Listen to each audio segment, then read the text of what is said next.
2 minutes, 30 seconds remaining.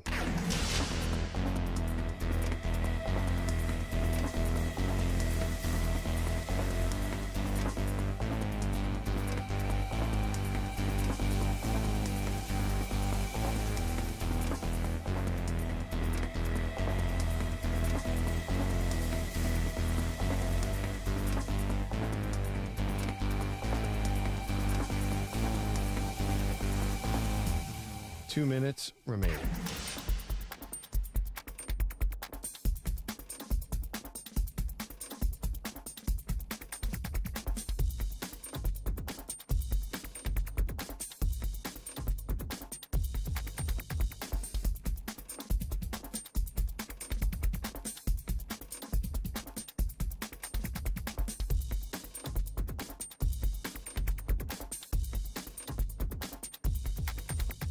One minute, 30 seconds remaining.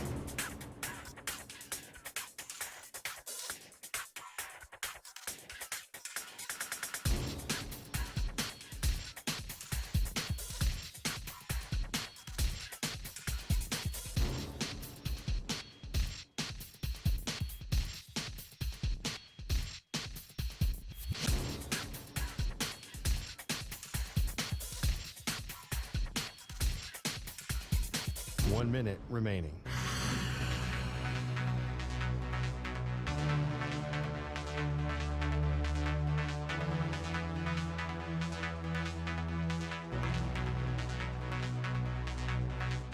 Forty-five seconds remaining.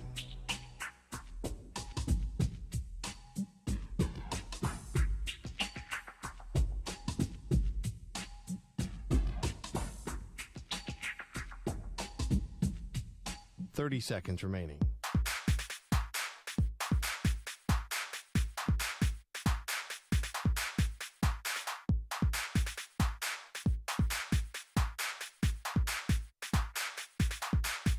Fifteen seconds.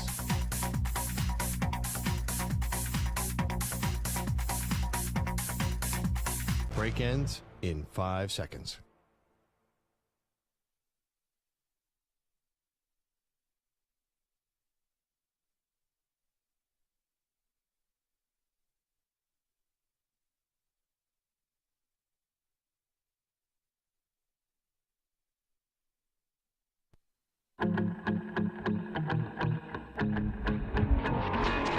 I think the whole industry and everybody who says that they're good at tasting wine is lying. I think it's the biggest mass lie. It's all perpetrated by big wine. In the history of mankind, there's no bigger lie than people can tell which wine is good. Yeah, I agree with you. And I love people who are like, I'm just tasting and spitting out and like, I'm not here to get loaded. Get out of here. Wineries are the scenes of so many crimes. People get sloppy at wineries. We were like at a dress over your head type stuff. Once my husband and I, we were still dating, went to wine country, but took bikes. I just had this image of you following your husband on a bike, just veering off slowly into the right, tipping over, and just like, Maggie's asleep on the sidewalk.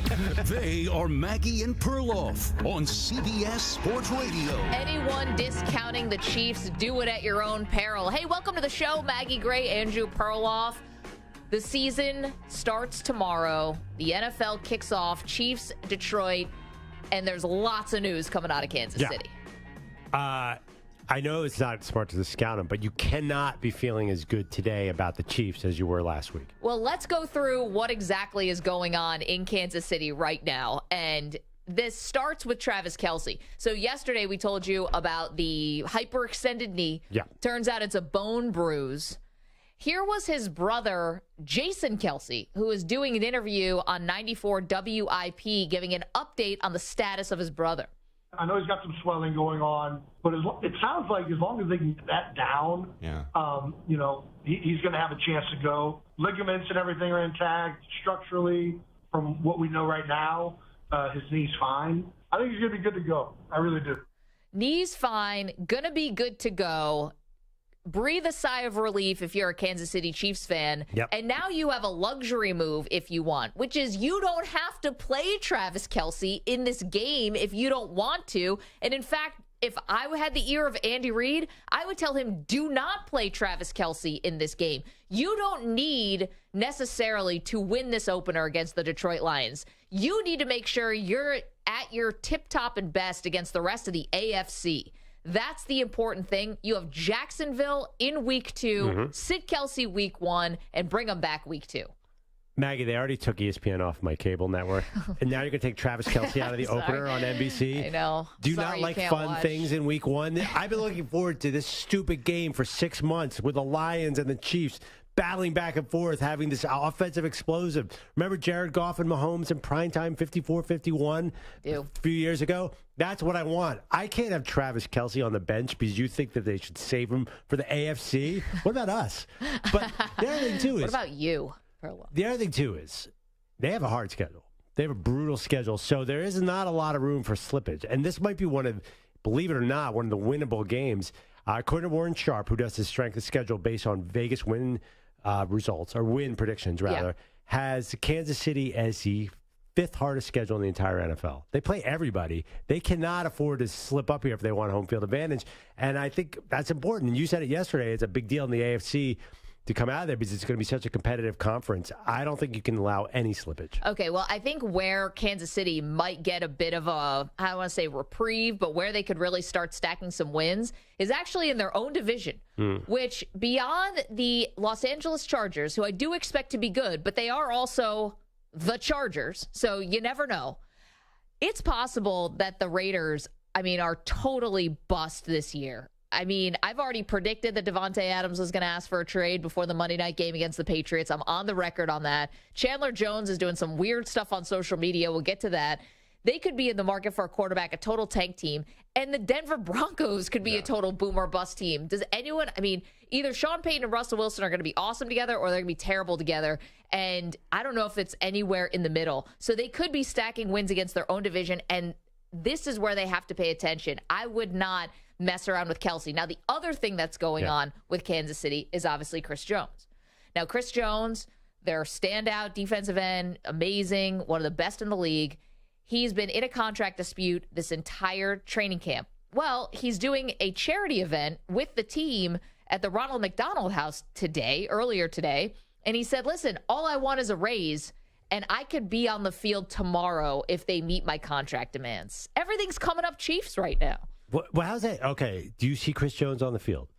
The game is tomorrow. What are you talking about he can play tomorrow? This makes no sense to me. By the way, Broncos played the Chiefs really, really close last year. Russell went off in both games, and they won both games by a field goal. That's the Nathaniel Hackett Broncos. I'm telling you, there's a lot can happen here. Then they have everybody hard you don't want to see on their schedule. You see the Eagles and the Bills, and everybody's on the Chiefs' schedule. And the Lions are going to be so amped up for this game.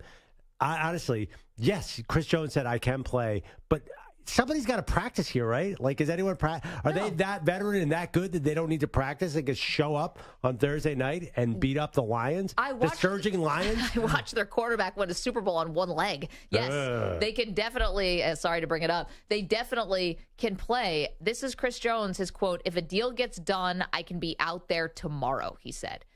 And I don't know how simple the contract stuff is. He said, hey, I just want to raise. Well, if it was that simple, it would have been done weeks ago. But this is all good things here happening for the Chiefs. You want to count them out. You want to lose faith in the Chiefs. You think they're going to have a fall off. Do it at your own risk, Perloff. I'm not going to go there with you. Nobody's repeated since 2004, the Patriots. So there's a reason. Because it's a war of attrition in the NFL, and in the salary cap league, it's even more narrow. Everything we've heard has been negative. Listen, the wide receiving core is not great. The last time we saw that defense, it was getting torn apart by Jalen Hurts. I understand why you would think the Chiefs have it easy in the AFC, but come on, this is the NFL. So many different things happen. They obviously were a better team than the Tampa Bay Buccaneers in that 2020 Super Bowl, but they had injuries. And that's I just fear we're already seeing this sort of fraying at the seams here with the Chiefs. And if you're already seeing that, you haven't even played one game, what's going to happen as the season goes on? Samter, I think we should put this on the poll, and I'm sure Perloff will put his own poll out because he loves to do competing polls. Subtly worded differently. Yeah, with competing against your own show. But the poll, I think, should be, are you starting to lose faith in the Chiefs? Are you okay with that wording? Are you starting to lose faith in the Chiefs? See, I think this is all positive news. Are you worried about the Chiefs? No, Kelsey's knee's intact, and Chris Jones just wants a raise, guys. That's all, and he'll be out there tomorrow. How about if you worded it this way? Does this week's news make you worry at all about the Chiefs? Yes or no? See, I think they got positive stuff here. These are positive returns. If I'm a Chiefs fan, I'm like, whew. I was wondering yesterday if you're going to be losing Travis Kelce for the whole year. Then I'd be a little worried. And Chris Jones was talking about, I'll hold out until week 8. He's singing a different tune. Dude, he showed up to the charity event. Like, that's got to be a good sign. But there's a lot of ifs there, right? Even Jason Kelce said, if the swelling goes down, then he'll be good to go. Chris Jones says, if I get the raise, then I can play. Right. There's a lot of ifs. Neither of those guys are on the field, and there's a lot of question marks. So I don't think the news is that great yet. Well, by the way, the news, you can't say this is good news on Travis Kelce because there was no news on Travis Kelce. Then Tuesday, he hyperextended his knee in practice. So you can't be like, this is good news. Well, you know. I know, but that's why I want to put this week in the poll. I see I'm sort of cementing my way into a win on the poll here. Well, does that mean then you will not put out a competing poll? No, I didn't. I'm allowed to put any poll I want. It's America. It is America. We're allowed to poll. Don't try and shut down the polls, Maggie. I would never. I don't want to end up getting indicted. 855-212-4CBS. So, Your Honor. Just an innocent conversation about the Chiefs. I can just picture you in front of a grand jury. So the issue was defining a week in the life of the Chiefs. Listen, I haven't been to Georgia in a really long time. 855-212-4CBS, 855-212-4227. A great time when I was there, though. Okay, so we're going to word it. Has this week's news been encouraging or discouraging for the Chiefs? Because nobody's going to say it. No. Does it have you worried well, no, you're about the one who said, Chiefs? like, what a week for Chiefs fans. They got great news on Travis Kelce. He's going to play this year. I mean, he's going to play maybe this week. And again, I wouldn't do it. I wouldn't play him against Detroit. I know everyone loves the opener, the pomp and circumstance. You get the rings and stuff, and the banner goes up. I wouldn't do it. Save him at Jacksonville. Can be a really tough place to play. We know what I think Detroit's as dangerous as Jacksonville. They're both dangerous. No, but going to Jacksonville sometimes can be tough. I don't know why, but it is. So how am I wording this damn thing? Figure it out. We trust you. 855-212-4CBS. Just don't screw it up. Just put Chiefs ? Yes or no. You know what? That's what I'm doing. Forget it. And Perloff will still put out a competing poll. 855-212-4CBS. Want to know what you think about the Chiefs and how they're looking before tomorrow's opener. Okay. That's one part of the story. The other part is a little of what's going to go on today. So today, Perloff and I are going to go on the record. We are going to do our NFL season award picks today. Right. Tomorrow, we're going to do playoffs and Super Bowl picks.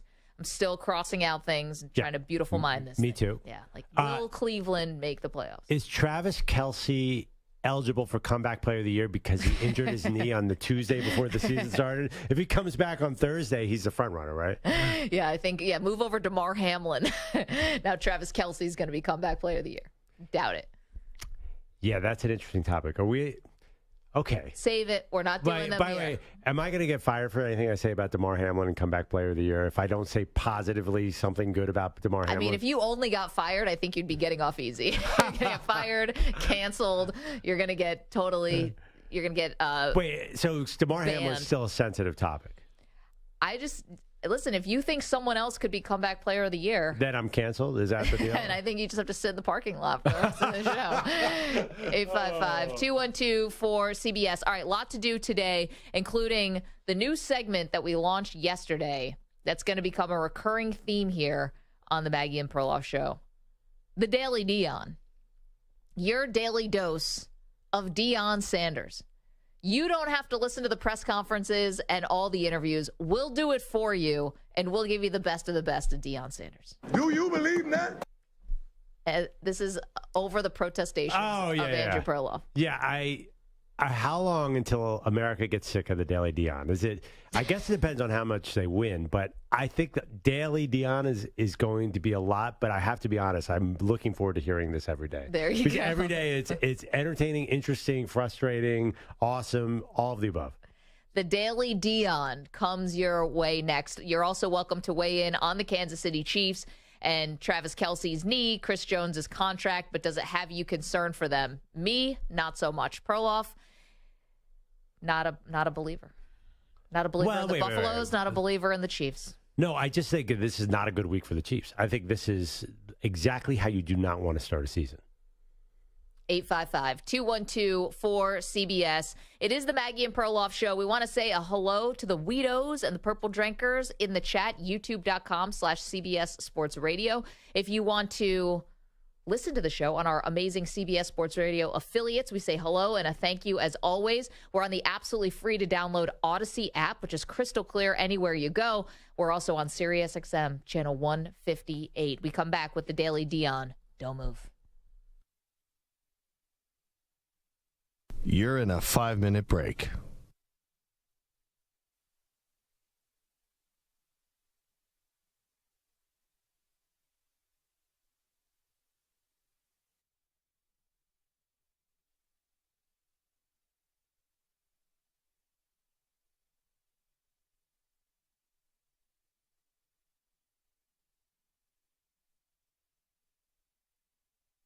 Four minutes, 30 seconds remaining.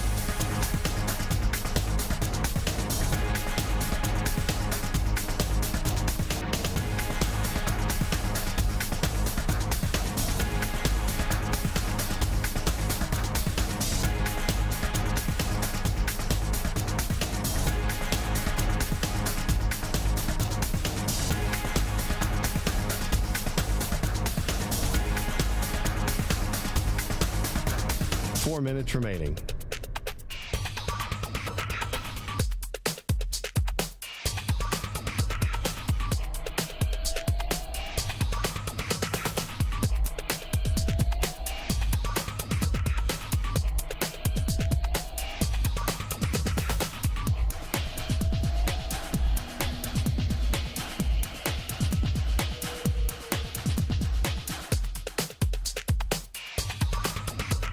Three minutes, 30 seconds remaining.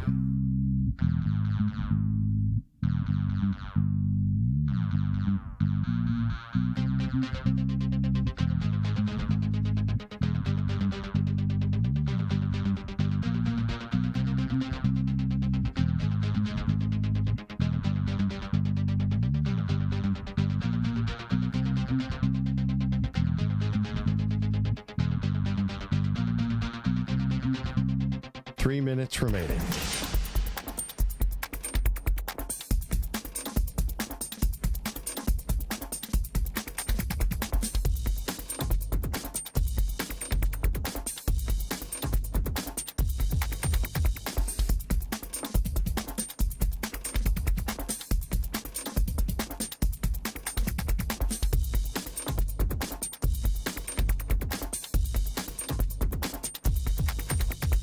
Two minutes, 30 seconds remaining.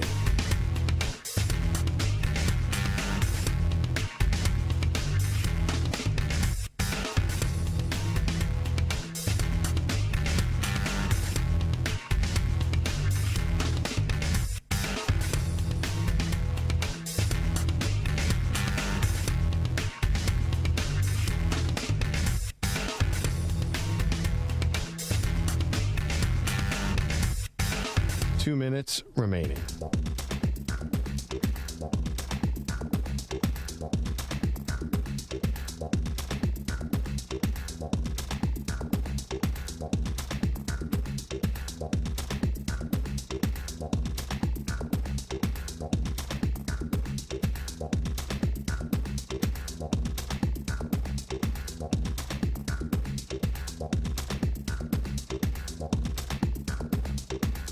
One minute, 30 seconds remaining.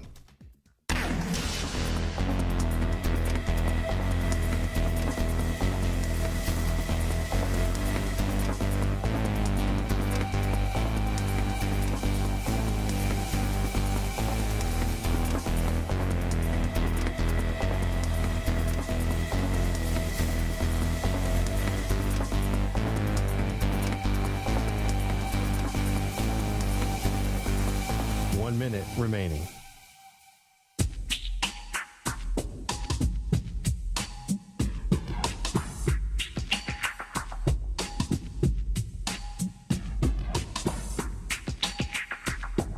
.45 seconds remaining.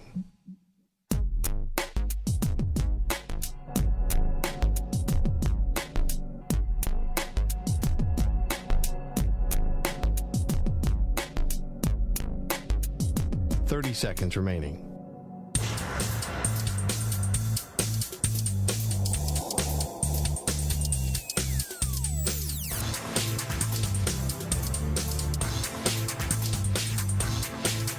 Fifteen seconds.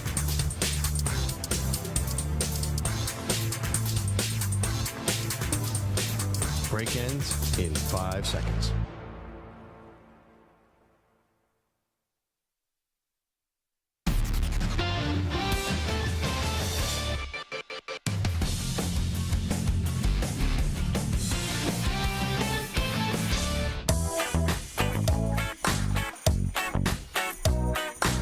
Remember, driving under the influence of marijuana is illegal, and law enforcement officers can tell if you're driving high. If you feel different, you drive different, drive high, get a DUI, paid for by NHTSA, which is a obvious transition to the state of Colorado. What's the latest? What is Deion up to today? Wait, Deion had a press conference, right? He had a press conference yesterday. Yeah. But, to be honest, it was, and even for Deion standards, a little bland. So we go back to his appearance on Undisputed, and that's where we get the Daily Deion.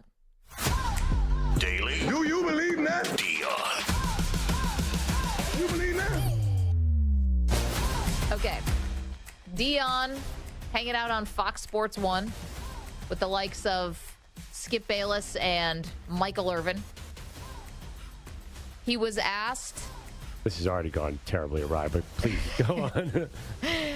Like Travis Hunter, who is a two-way player for Colorado and stand out at that, are there more two-way players out there? And guess what? It's a few more Travis Hunters out there watching right now that I'm going to recruit while I have this. Who else going to let you play both ways but Coach Brad? Hey, I told you, it ain't hard to find. It ain't hard to find. Who is it? And that's basically how the whole interview sounded. That's Michael Irvin laughing like that. Oh, jeez. Cackling. Yeah, I think people are going to really dislike your Daily Deion. I'd like to get some reaction to this. Yeah. It sounds like one of those Halloween things you put outside your house that's like animatronic, where you walk by and scare the trick-or-treaters. That's Mike. That's Irvin. That's the playmaker right there. He belongs in a haunted house. So it brings up the question, is Mike in Pennsylvania Michael Irvin? I don't know. Mike in Pennsylvania has a hell of a laugh. Sounds a little like Mad Dog Russo, too. Maybe. That's Mike in Pennsylvania sounds jolly. And like Kawhi Leonard. By the way, Irvin I've been around Irvin a bunch of times through Dan Patrick's show. He laughs really hard at everything. Like, he genuinely found that funny. Yeah. Can you rent this guy out for like your next Halloween party? You can just stand by the door. Welcome. Dress him up like a witch or something. Anyway, there's your Daily Deion for today. Do you believe that? More Travis Hunters out there, and he's going to recruit them all. So he's going to have a bunch of two-way guys going to Colorado. Love it. I feel like Travis Hunter is the biggest recruit who's ever been rumored to be like that. But Travis Hunter was a 7-on-7 superstar. Yeah. Those guys go both ways, so maybe this will be a thing. Don't discount 7-on-7. Hunter played like on 4 different teams, 6 days a week played. So he learned how to do both. That could be a factor. Well, the reaction to the Daily Deion is flying in. Let's go to the phones. 855-212-4CBS. Steve is in Oregon. Steve, are you a believer? No. Why not? Look, the only person that even comes close to Deion as being an egotist is probably Jim Rome. We love Rome. Maybe his son is a close third, but, Deion missed the Pac-12 media day knowing that he was going to go back to the Big 12. His son did an interview with one of our local sports guys, came off as rude, arrogant, and dismissive. I wish him no ill will, but I really do hope he spends a lot of time on his butt this year. Steve, here's the thing, though. Deion also, listen, for all the bombast and all the, the primetime stuff, he also was legitimately having surgery. You know, the guy's going through blood clots in his legs. Like, let's not get ridiculous here. There's like real life stuff. Now, I didn't hear any kind of interviews with his sons being rude or anything like that. But, I mean, the guy was dealing with a legitimate health issue. Once again, starting to all remind me of LeBron, finding a slight victimization angle here. Like, there's always an excuse for something. Well, missing media day. Also, by the way, the Pac-12 the Pac-12 put themselves in this position. You know? Yeah, it's smart to miss media day, by the way. Because he's going to the Pac-12. I mean, Big 12. What are you going to say? Yeah, exactly. I totally understand that transition from different conferences, and I don't think Deion's the only person to do that. The commissioner of the Pac-12 was basically running from reporters at Pac-12 Media Day and then at the commissioner's meeting or the athletic director's meetings, like physically running away. Why don't we track down that guy, George Kliavkoff, and get some answers? How do we reconcile, you're right, Deion's very legitimate health issues that were chronicled all offseason? He's sitting on a chair on the sideline. He wouldn't do that if he really wasn't feeling bad. But how do you reconcile that with his incredible confidence where everything is positive, but we know there's something negative here? It's a very interesting mix here because you're right. That has to be a part of his life, a big part of his life. He had to get treatment before he could talk to his team post-game. I think it's painful for him to be standing that long. But he projects this 100% positivity, 100% confidence. So it's just a weird mix to me. I'm curious. I mean, this is obviously going to be a heck of a book, a heck of a 30 for 30. Oh, no doubt. We're living it right now. Hey, it's our pal Big Dave's in Kentucky. Dave, I'm curious to know what you think about Deion because you're a massive Cowboys fan, so I'm assuming you love him. Well, he is, former Cowboy.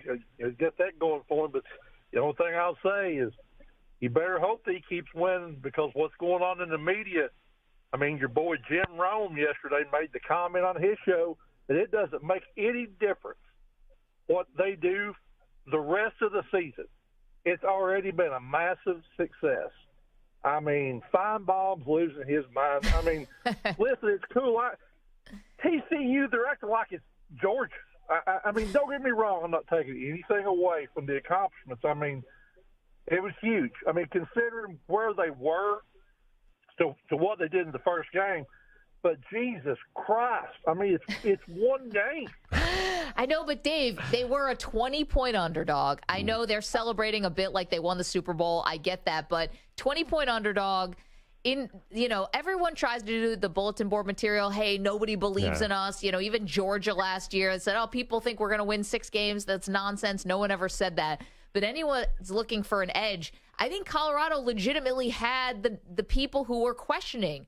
And Dave, could they do it? I'm 100% with you. It is one game. It's one game. I know it's one game. And by the way, Dave, you know a lot of football. What did you think of TCU's tackling on Saturday? There wasn't any. There wasn't. Their defense sucks. I mean, they lost 15 starters from last year. From a team that let up 62 points in their last game. Here's the thing. Let's see what happens. That's a very interesting point, McLevin, that you bring up. Let's see what happens to TCU the rest of the season. Everybody's hung up on them being the championship game last year. They got monkey stomped. I'm not taking anything away from Deion. I mean, listen, I'm really not. But for the love of Jesus Christ, it's one game. Dave, thanks, guys. Great to talk with you. Just sounds different when it comes from Dave, But I actually am more on the Jim Rome side of this thing, which is – I already do think that it's been a success. It has been one game, but I don't think it's just going to be one game. I'm very curious to see how they handle the success, the hype. I'm curious how they're going to handle not being underdogs, now being expected to win like they are against Nebraska this week in the home opener for Colorado. But again, I think Deion is also the perfect guy to deal with that and have his team ready for that because he played on great teams. He knows what it's like to be hunted. But that formula has never, ever been a thing in the 110 years of, or no, more than that, 123 years of football. There's never been a really star player that's translated to coach. So how do you know it's going to work? Well, He's at one game. Spurrier was a good player, and he is a good coach. He wasn't a good NFL player. Well, not a good NFL player, but he was a really good player. You're just saying who succeeded in the NFL you level? You said it's going to work with Deion because he's... Okay, or Florida State. He had a lot of pressure. There was a lot of eyeballs. There was a lot of hype, and they handled it. But it's never happened before. There's never been a star of this magnitude who's coached. So it's all unprecedented territory. That's all I'm saying.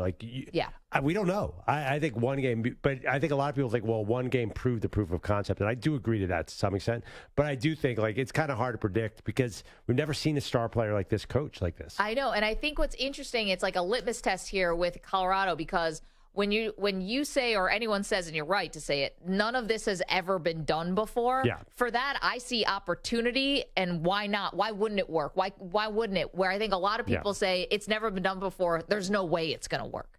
And that was the two sides that people came down on Colorado. And at least in week one, the people who said, why not? Why can't it work? Those people got vindicated for 1 week. Right. But in general, though, I think star players make bad coaches. And I'm really thinking of the NBA. Obviously, Clyde Drexler bombed out. Chris Mullin, Patrick Ewing. Larry Bird was a fine coach. Pretty good. Yeah. But, the rules, it's stunning if you look at ex-NBA players as coaches. Oh, I know. Isaiah Thomas is terrible. They're all terrible. Well, that's why he has Sean Lewis, who is this, has head coaching experience and came over to be the offensive coordinator for Colorado. He's also surrounded himself by good people. Right. He's kind of like this sort of CEO role and sort of doling out responsibilities, like a good coach. How many, probably two, I'm trying to think, how many Hall of Fame players actually were good, decent coaches? Forrest Gregg with the Packers, I remember that. Flores maybe with the Raiders, but it's very few even decent players who make good coaches. I mean, most of them are backup quarterbacks or Andy Reid types. So it is completely unprecedented territory. Let's go to Tucson, and Jerry is Jer Bear. I'm supposed to call you Jer Bear? Yeah, if you want to. I don't mind. I like friends. Okay. All my friends call me Jer Bear, so that works for me. Jer Bear, what do you got? Well, I got a couple things. I think you guys are hitting on a lot of great points. I was going to throw a couple of things by you, but as far as it goes with Deion, I mean, give the guy credit. He came into Colorado, and he put together, I can understand, Deion's flavor for his personality is not for everyone. Right. But give him credit for putting together a great coaching staff, great defensive, great offensive coaches, supporting good players, and then having everyone believe in the system that he's putting in. And the head coaching job is the figurehead for a team, and a lot of people need to realize that he takes the responsibility for wins and losses, but you don't ever see the whole defensive staff or offensive staff going on the fire.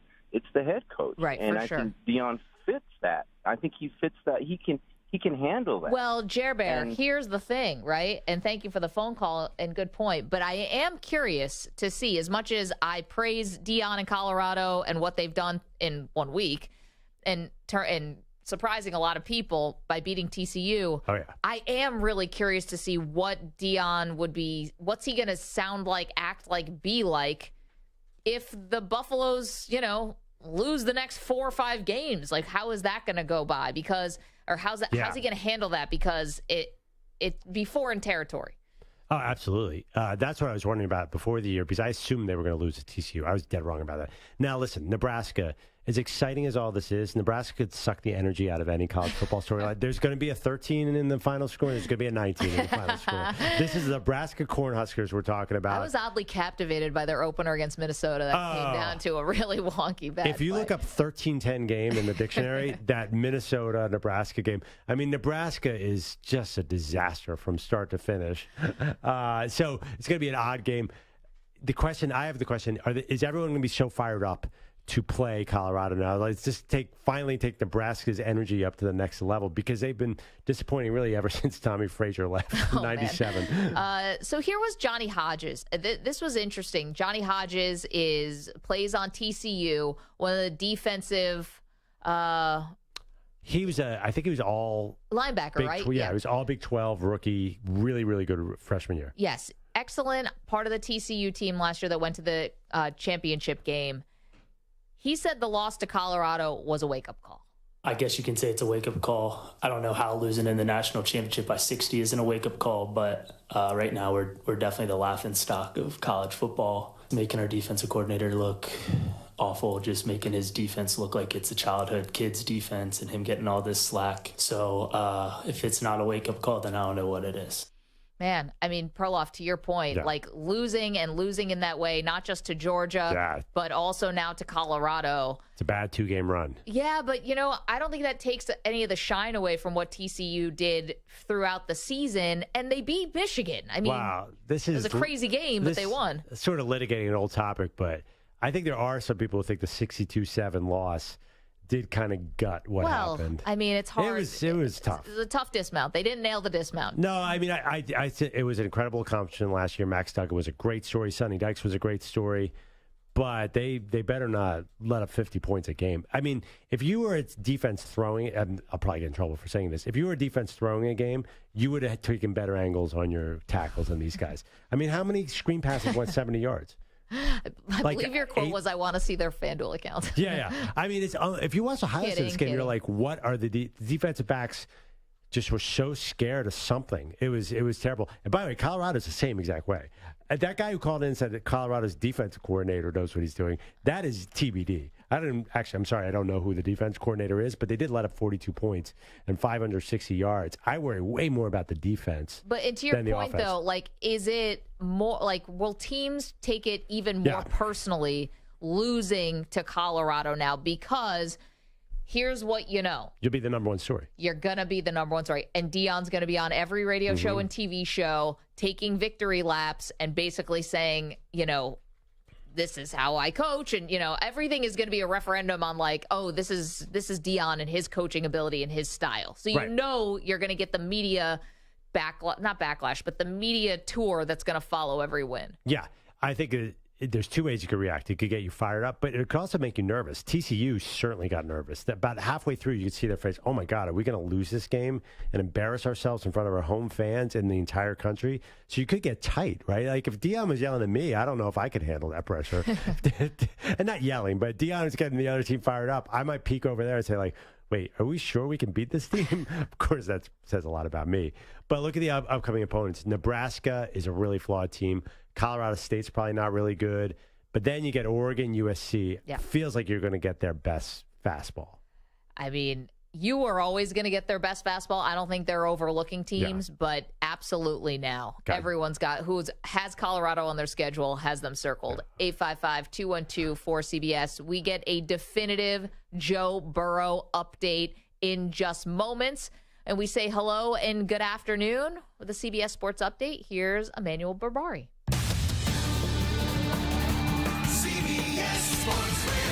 Sports Flash. Guys, we're sponsored by Progressive Insurance. Insurance for motorcycles, boats, and RVs for protection on the road and on the water. See how much you can save at 1-800-PROGRESSIVE and Progressive.com. Joe Burrow for week 1 against the Browns on Sunday. Yeah, ready to go, I think. I mean, we're going to see how these next couple days play out because you never know with these things, but I'm expecting to play. Like I said, we'll see how these next couple days go. Burrow, calf strain in late July, but wasn't limited in practice today after he was limited last week. Elsewhere, Chiefs defensive tackle Chris Jones said he still hopes to sign a new long-term deal, but also said he could be ready to play in the season opener on Thursday. Raiders head coach Josh McDaniels didn't expand on why defensive end Chandler Jones went off on social media about him and the team, but McDaniels did say that Jones not with the team right now, and his status is uncertain for the Raiders' Sunday season opener against the Broncos. Carl Nassib calling it a career 7 seasons. The outside linebacker made history, the first openly gay player to play in an NFL regular season game. He was selected by the Browns in the 3rd round in 2016, publicly came out in 2021. Baseball, Pirates just rallied to beat the Brewers 5-4. Cubs all over the Giants 6-0, 4th inning. I'm Emmanuel Barbari. Hey, it's DA. Be sure to listen to CBS Sports Radio at home. Ask Alexa to play CBS Sports Radio. CBS Sports Radio.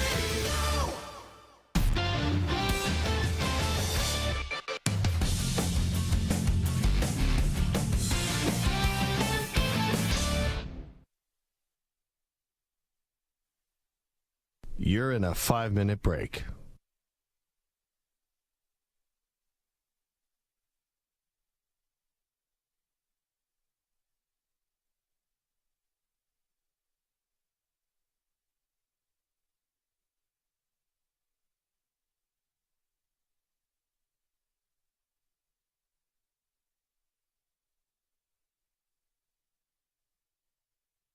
4 minutes, 30 seconds remaining.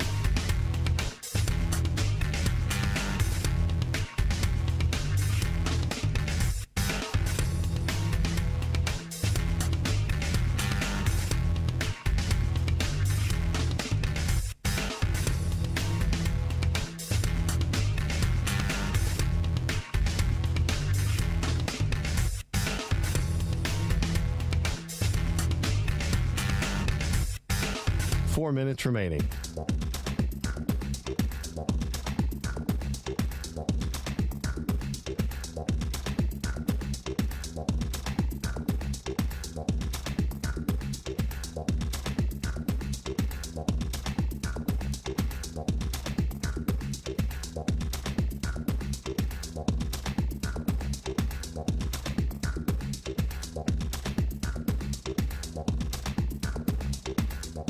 Three minutes, 30 seconds remaining.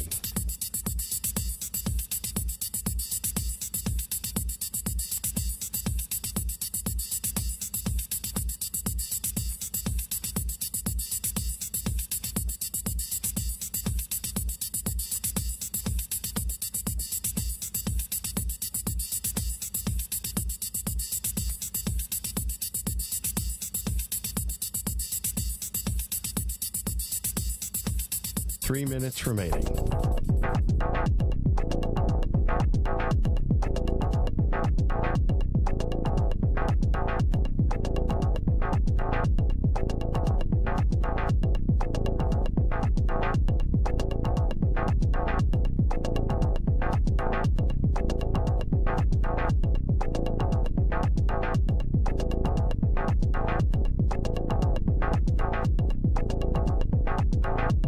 Two minutes, 30 seconds remaining.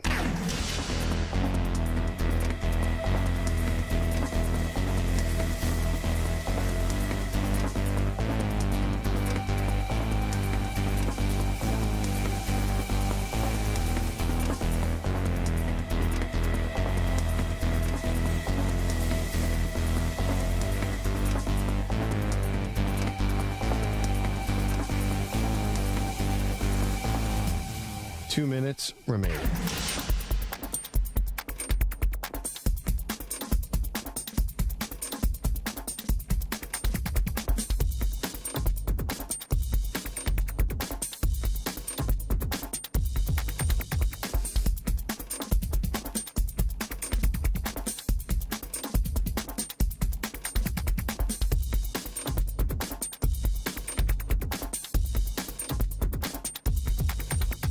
One minute, 30 seconds remaining.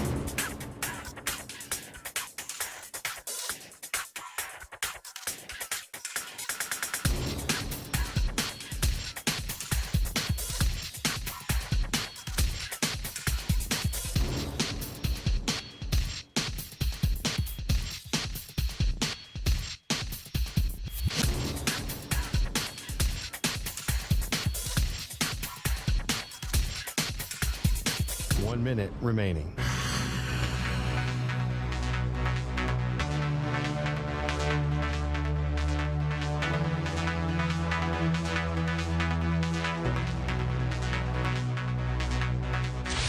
Five seconds remaining.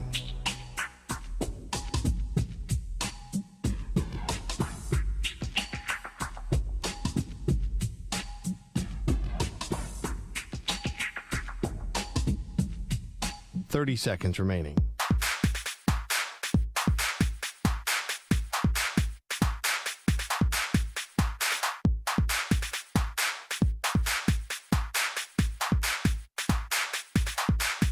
Fifteen seconds.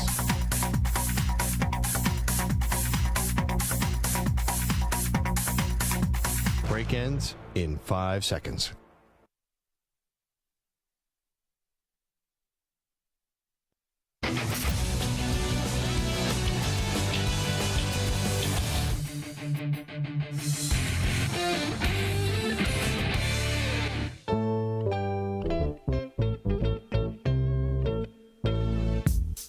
Time to answer Ask the Pros question of the day, brought to you by O'Reilly Auto Parts. You can submit a question. Oh, sorry, I have the wrong part of this. Simply tweet your question at CBS Sports Radio or at Maggie and Pearl using the hashtag #AskThePros. Be listening later in the show when we might answer your question. Think O'Reilly Auto Parts. For all your car care needs, get guaranteed low prices and excellent customer service from the professional parts people at O'Reilly Auto Parts. All right, Maggie, what's the latest on Mr. Joe Burrow? Well, we'll let him tell you himself. Here was Burrow at Bengals practice today. Yeah, I'm ready to go. We're going to see how these next couple days play out because you never know with these things, but I'm expecting to play. Like I said, we'll see how these next couple days go. All right. Well, these next couple days, he should probably just be sitting and watching, not practicing in any kind of major way, right? You do not believe in practice? I don't understand how all these guys are not going to practice and show up week one. They're fine. It's not like you're trying to work in Orlando Brown? Like, you're not trying to work in some major new pieces here. You just need to make sure Burrow is healthy. The whole thing to being on an offense is getting in rhythm. I thought you needed practice to get in rhythm. I guess I'm wrong. He and Jamar Chase were winning a national title at LSU together. They got plenty of connection and rhythm. I do think he seems totally fine. Normally, I'm worried about the Travis Kelce knee bruise. Yeah. I'm worried about a lot. I'm always worried about Mahomes' health. For some reason, I feel like Joe Burrow's indestructible. It feels like he came back from his rookie season injury like nothing had ever happened, and that was serious, and nobody thought that was going to happen. He just seems to defy odds. Remember the rule, Maggie? We shall not bet against Joe Burrow. And what's the other rule? You shall not bet on the Atlanta Falcons. The Atlanta Falcons. Those are the two commandments of this show. Maggie's commandments. Yes, thou shalt not covet thy neighbor's wife. We don't do any of that stuff around here. It's thou shalt not bet against Joe Burrow. Thou shalt not bet on the Falcons. All the other stuff, fungible. Now, Burrow also talking about his contract and where is this contract extension? It comes when it comes. I'm not worried about it or anything. I really, not thinking about it too much the last couple of days. I'm, like I said, focused on being the Browns. Yeah, I'd expect him to say that. Now, for Maggie and Perloff show purposes, we are very invested in how much Joe Burrow is going to make, because if he makes more than Justin Herbert on an average annual basis, that means Perloff has to eat a bowl of Skyline chili with no hands. And if he's making less than Justin Herbert on an average annual basis, that means I have to eat a bowl of Skyline chili with no hands, and I really don't want to eat the bowl of chili. Yeah, I kind of want to do it. Face first. I've never had Skyline chili. I have to admit, I kind of want to see what's gonna happen. But I'm a little worried about this bet, because what if it's one of those ridiculous NFL contracts with all sorts of caveats and disclaimers, and you need an actual law degree to understand how much a dude's getting paid? Well, then one of us probably should attend night school. We'll call somebody we know.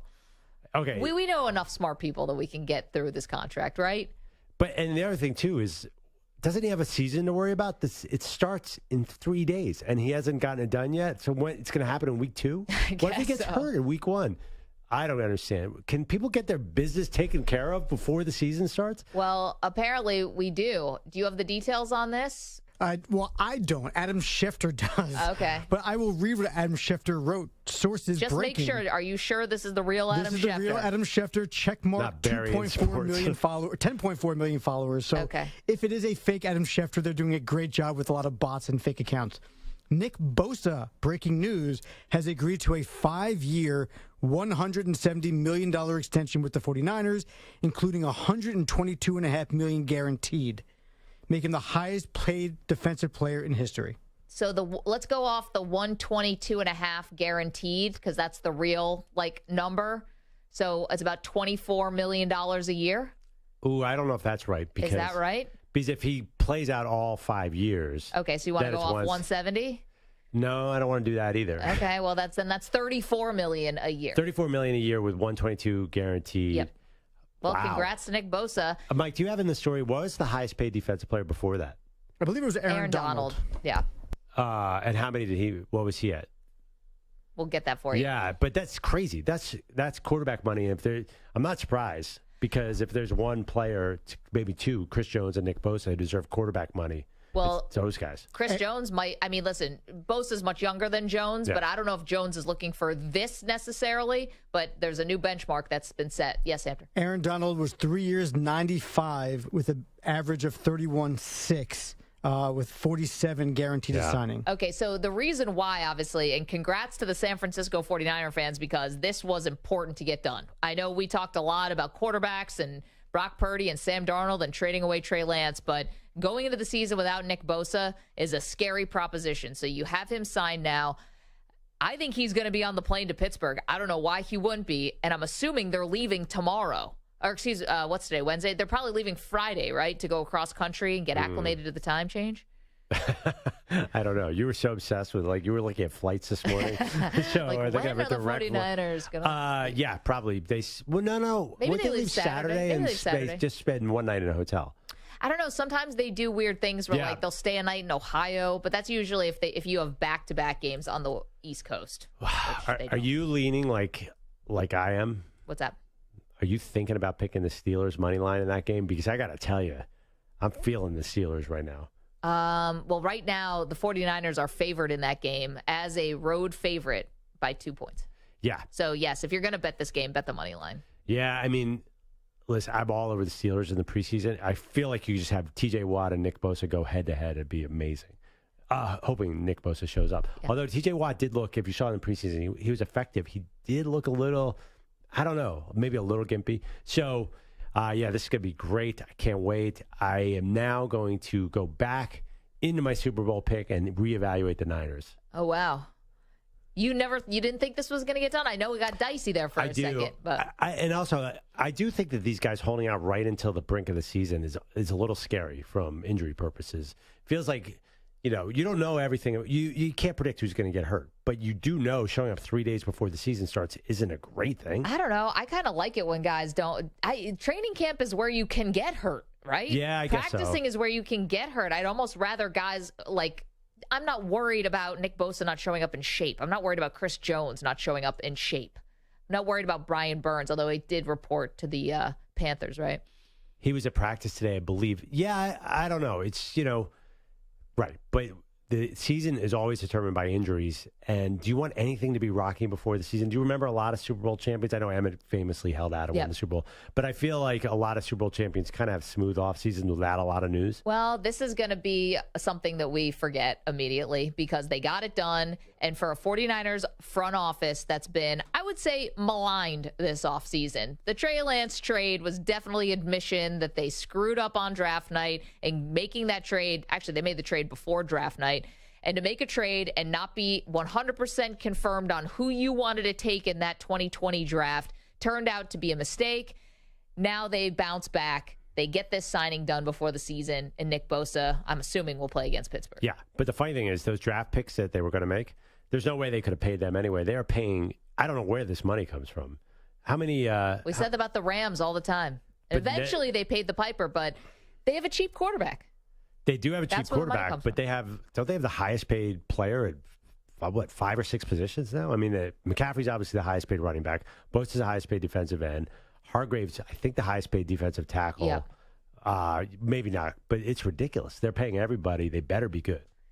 Pressure's on for San Francisco. 855-212-4CBS, but they had to get this deal done. We go back to the phones to talk about Deion Sanders, Colorado, and the expectations now. Paul's in Wyoming. Hey, Paul, how are you? Hey, not bad, not bad. Enjoying a little bit of the show. But what I want to bring up was everybody's making a big deal about Deion. Yes, he had a nice coaching debut. But 3 or 4 years ago, this wouldn't have been possible without the transfer portal. Without a doubt. He brought 53 people in. And everybody keeps forgetting, he brought people he wanted. He wasn't left with players that didn't want to be there. He told them, if you don't want to be here, leave. And he brought others in. Congratulations. He's going to be fun to watch. I don't think, I think it was a flash in the pan for this first game, a little bit of, hype and everything. But after that, it's going to get real interesting. Coach Bull from UW always says, most interesting is between week 1, week 2. Here we go. Let's see what's going to really happen when they go out to Nebraska. But, it's the new modern era. Hello, the rules have changed. Well, Paul, good luck to every other coach who takes over a Division I program. Thank you for the call. And the athletic director is going to be like, all right, so how many transfers are you bringing in? 40, 50? I mean, we just watched Deion do it. like you mentioned, is the proof of concept that you can bring in and turn over basically like a hockey line change, an entire roster, and they can gel by week 1. Unbelievable. I do think the vulnerability's got to be the defensive line, the offensive line, and the run game. But it seems, if you score 45 points, you can overcome that. So maybe it is not as easy as Deion. The other question, can any coach besides Deion do that? Well, let's go to Mark, who's in Myrtle Beach, wanted to weigh in on great players who became great coaches. Mark, what do you have?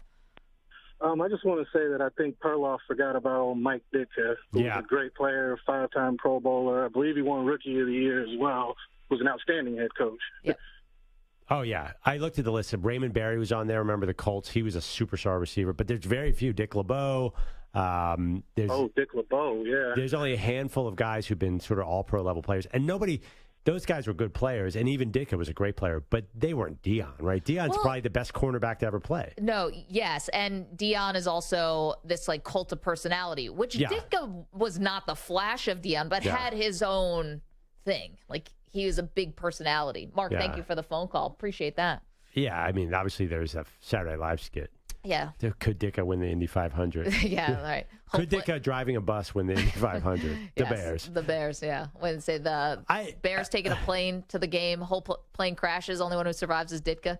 Ditka by 20. I think Ditka became famous as a coach more than he did as a player. I don't think. But he was a great player. He was a great player. I don't think that cult of personality around Ditka was there. And also, too, I mean. It was a little more of a caricature. Yeah, and then the day Buddy Ryan left that team, they completely fell apart.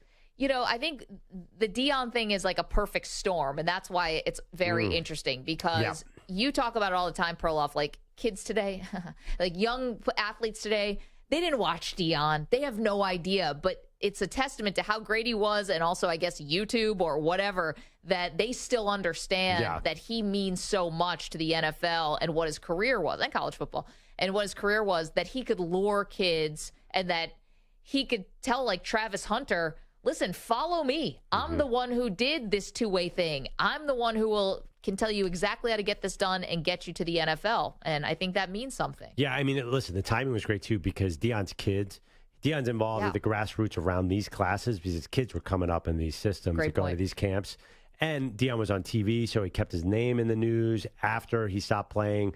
Deion did a season of Barstool. I mean, he's right there. He's at the right place, right time to connect to these guys, and he's Deion.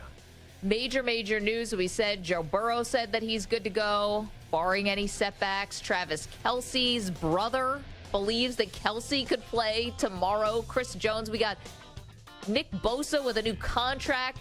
News coming in fast and furious. Coming up, how will LSU respond after losing badly to Florida State in their opener? Don't move.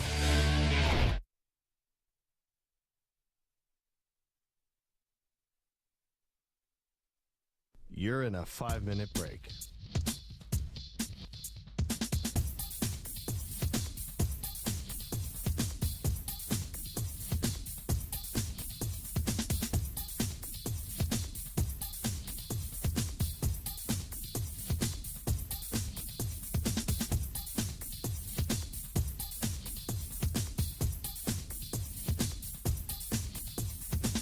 Four minutes, 30 seconds remaining.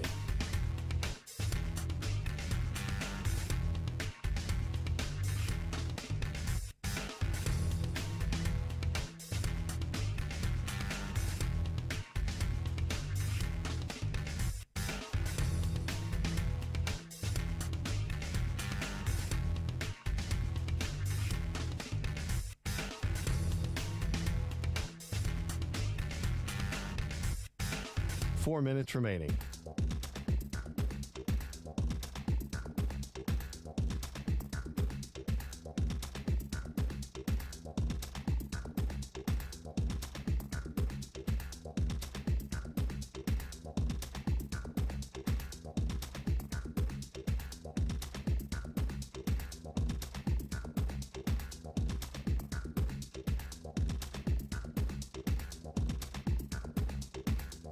Three minutes, 30 seconds remaining.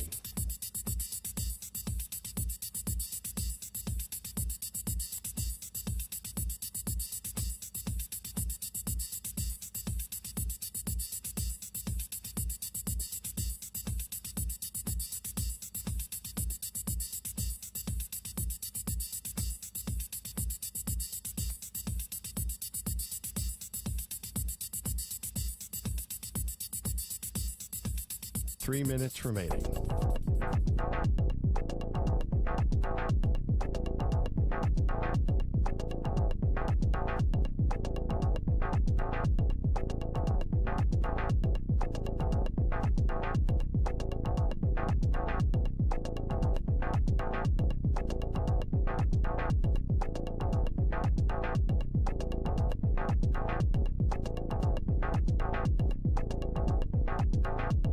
Two minutes, 30 seconds remaining.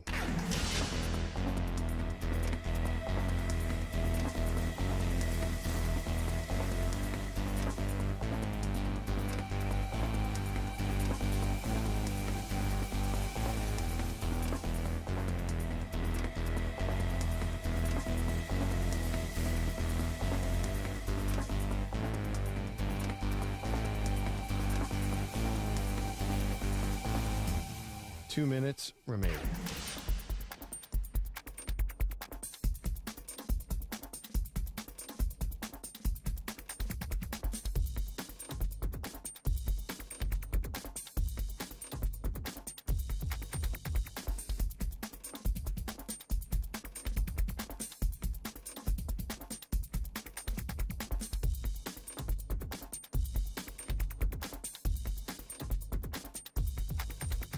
One minute, 30 seconds remaining.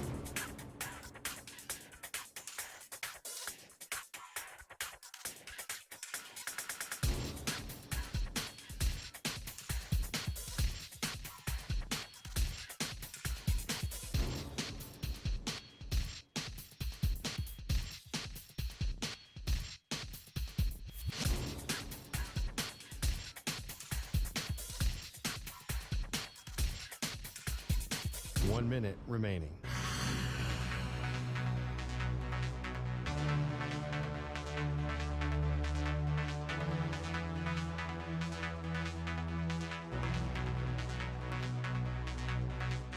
.45 seconds remaining.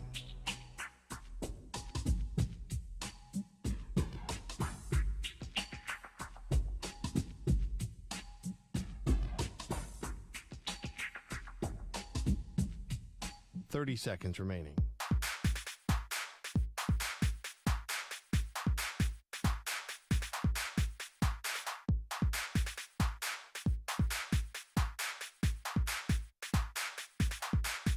.15 seconds.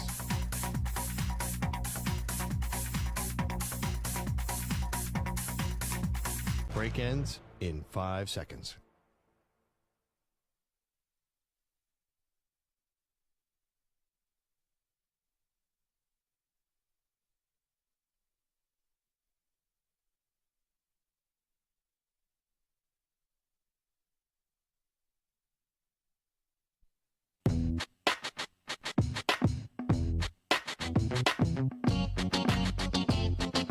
About sports triggers. Mike is in Pennsylvania, has got one. We never should have let Jimmy Butler go. No. Come playoff time?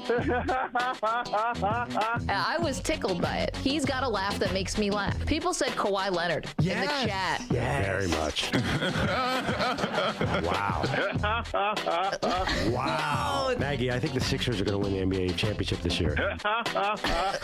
The Bills will win a Super Bowl. Don't say that. The Jets will have a solid, dependable, steady season with no drama.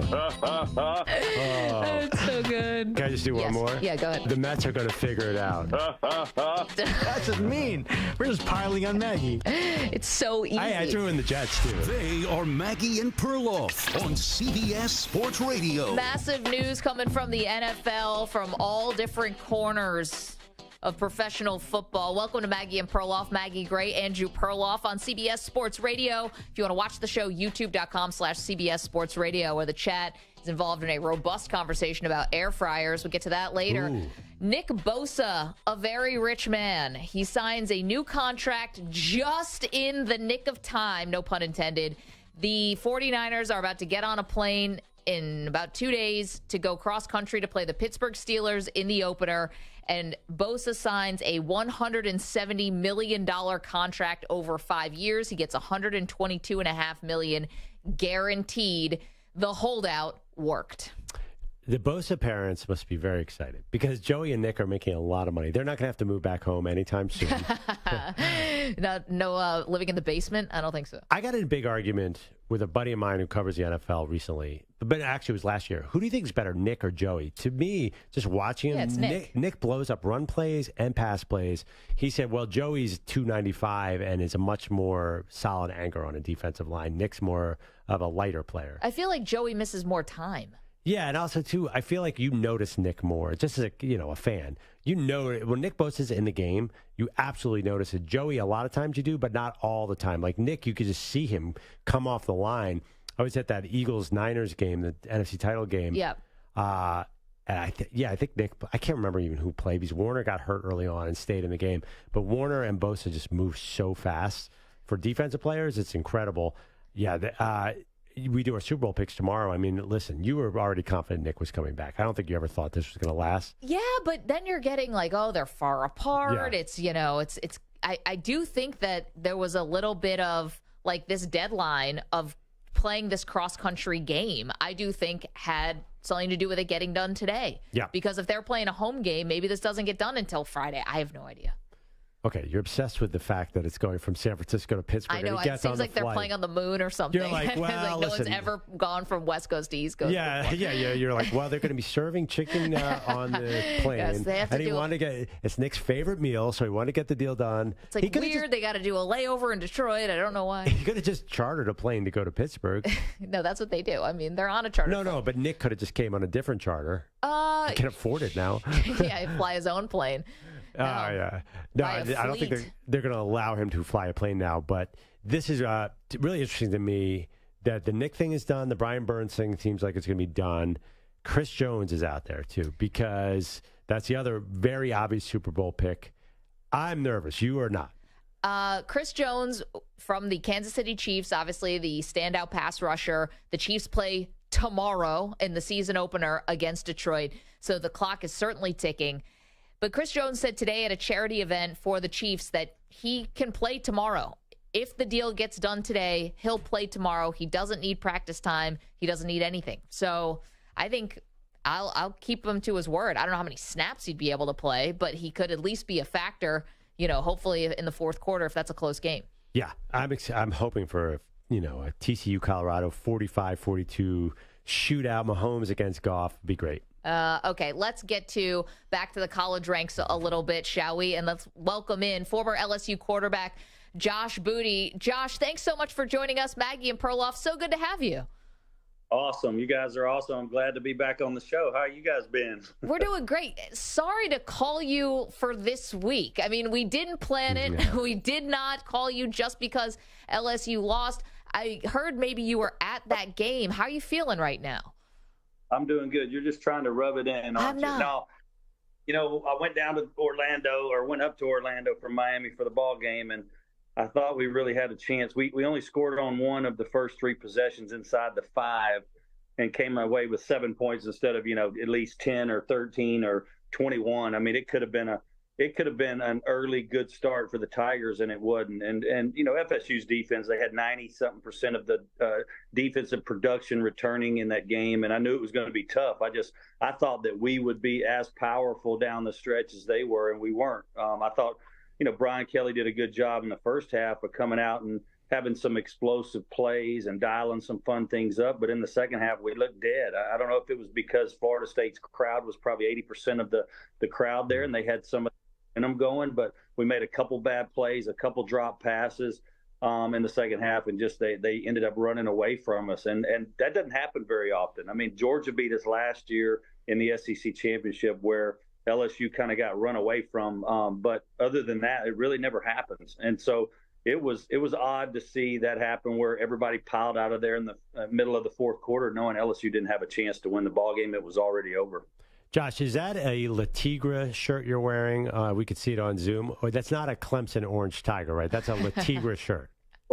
Just a La Tigre shirt, yes. And it looks like Clemson colors, doesn't it? And actually, Dabo, he didn't have a good week either. So, oh, yeah. It's a purple shirt with an orange tiger on it. It's just, yeah. It means better things to come. But so that's right. How down? sorry, Josh, how down are we on LSU now? You can lose an early season game and still make a run in the national picture. But this one feels like LSU is not Alabama or Georgia in the sense that it feels like if they were going to make a title run, they had to really get off to a really great start. They do. Last year we ended up bouncing back and winning winning the game against Bama at home and gave us a shot at the SEC title because we got to play in the SEC championship game. And, you don't have to win them all, but if you lose that first one, now your back's against the wall. We lost the first one last year to Florida State in Brian Kelly's first ever game as head coach in the Superdome. So we were able to bounce back and play well enough to get the opportunity to play Georgia in the SEC championship. And if we would have beat them, then we would have gotten into the playoff, I do imagine, last year. So, things can happen in the SEC like crazy, but now our back is definitely against the wall, and we've got to come out swinging for the rest of the season. There's no room for error, especially when you got to go play Alabama at Bama. And, of course, Florida's not playing very well, but you got A&M, you got Auburn, you got Ole Miss, you got Mississippi State. We still got a lot of quality opponents, and, you got to stay healthy too. So it's going to be a long road for us, and maybe it makes us stronger. We lose the game and we work harder and get tougher and tougher, and we well. Josh Booty is joining us, former LSU quarterback. We love picking his brain about LSU and college football and everything. Perloff and I have a big disagreement about where the expectation should have been for LSU to begin with, because Perloff's wondering if we rush the timeline. I don't want to put words in your mouth, but if we rush the timeline because LSU had so much success last year and going to the SEC championship game. I thought the expectations were fine to be super high with Jaden Daniels and Harold Perkins coming back, who didn't have a great game or wasn't used correctly in the scheme, however you want to look at that. But, I thought the expectations were fair to be high. What about you? I like it to be high. No, they like it to be high. You want to be, a top tier team year in, year out, and you want the fan base to be behind you all the time. And at LSU, you better have, you better be a top 10 type of team for everybody to really get super duper excited. And I think they are. I don't think, everybody was down. It's one game. Florida State's a really good team. They're probably going to roll through their conference, I would think. They got to play Clemson several weeks at Clemson. But Clemson, coming off the loss against Duke, they don't look as near as strong as FSU in the week one showing. So, I think Florida State's a team now. If I was talking about this earlier today, I'm like, Michigan, Ohio State, Alabama, Georgia, and FSU look like the probably the best four teams in the country. SC's defense, I don't think they're there yet, but Florida State's a heck of a ball club. They're well-rounded, they're experienced, their quarterback's a leader. They got weapons. The kid, the wideout that had the big day, Coleman from Michigan State, the transfer. What a player he was, an addition for them. So I think Florida State's a really good team. I just think we kind of got behind the 8 ball in the second half, but now we got to bow our necks. But Florida State's really good. All right, Josh, so obviously you have a lot in common with Deion Sanders, and if some of our listeners might not know, you both, you played Major League Baseball and you played in the NFL. Before we get into what's happening with Deion now, were you tight with Deion? Because you guys were right around the same time back in the 90s and turning pro in the 2000s. Yeah, we've always been buddies. I played baseball against him when he was with the Braves and the Reds, and I was with the Marlins, and there was a couple of times where we got a chance to talk and we stayed in contact. I actually talked to him 2 days ago after the win. I have a senior receiver that's my son in Louisiana, Shreveport Evangel Christian, and he's getting recruited, and Deion was looking at his tape. And his staff was looking at his tape. So I'd love for him to get a chance to play for Deion. But, keep up with Colorado. Last week was super exciting for them to go down to TCU and win the game. They're 3-point favorites at home against Nebraska, and I see where all the money is going on Colorado.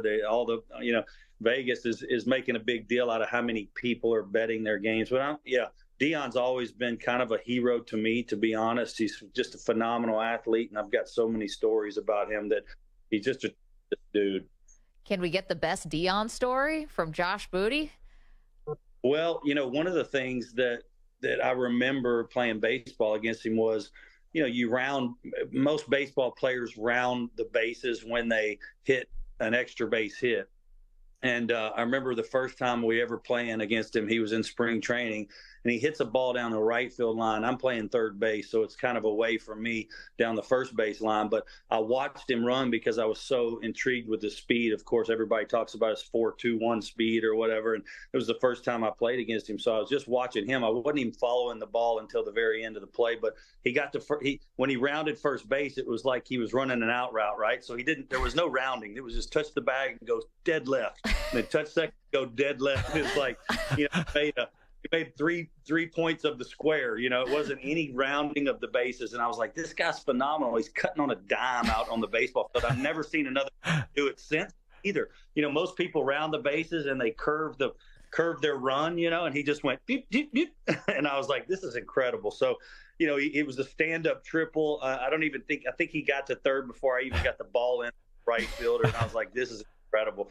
I got one other story. I have a buddy, Sam Hughes, that played quarterback at Louisiana Tech, and he said they went to Florida State and played in Tallahassee, and this is back when he was returning kicks and everything at Florida State, and they had the whole team was in his hotel room because they were on the road playing them the next morning, an away game, and he said they were all sitting in the room, him and all his buddies, and they turned on the news and they were interviewing Deion, and they said, well, Deion, what do you think about tomorrow's game against Louisiana Tech? And he goes, Louisiana Tech? He goes, oh, man, I'll run 3-back on them.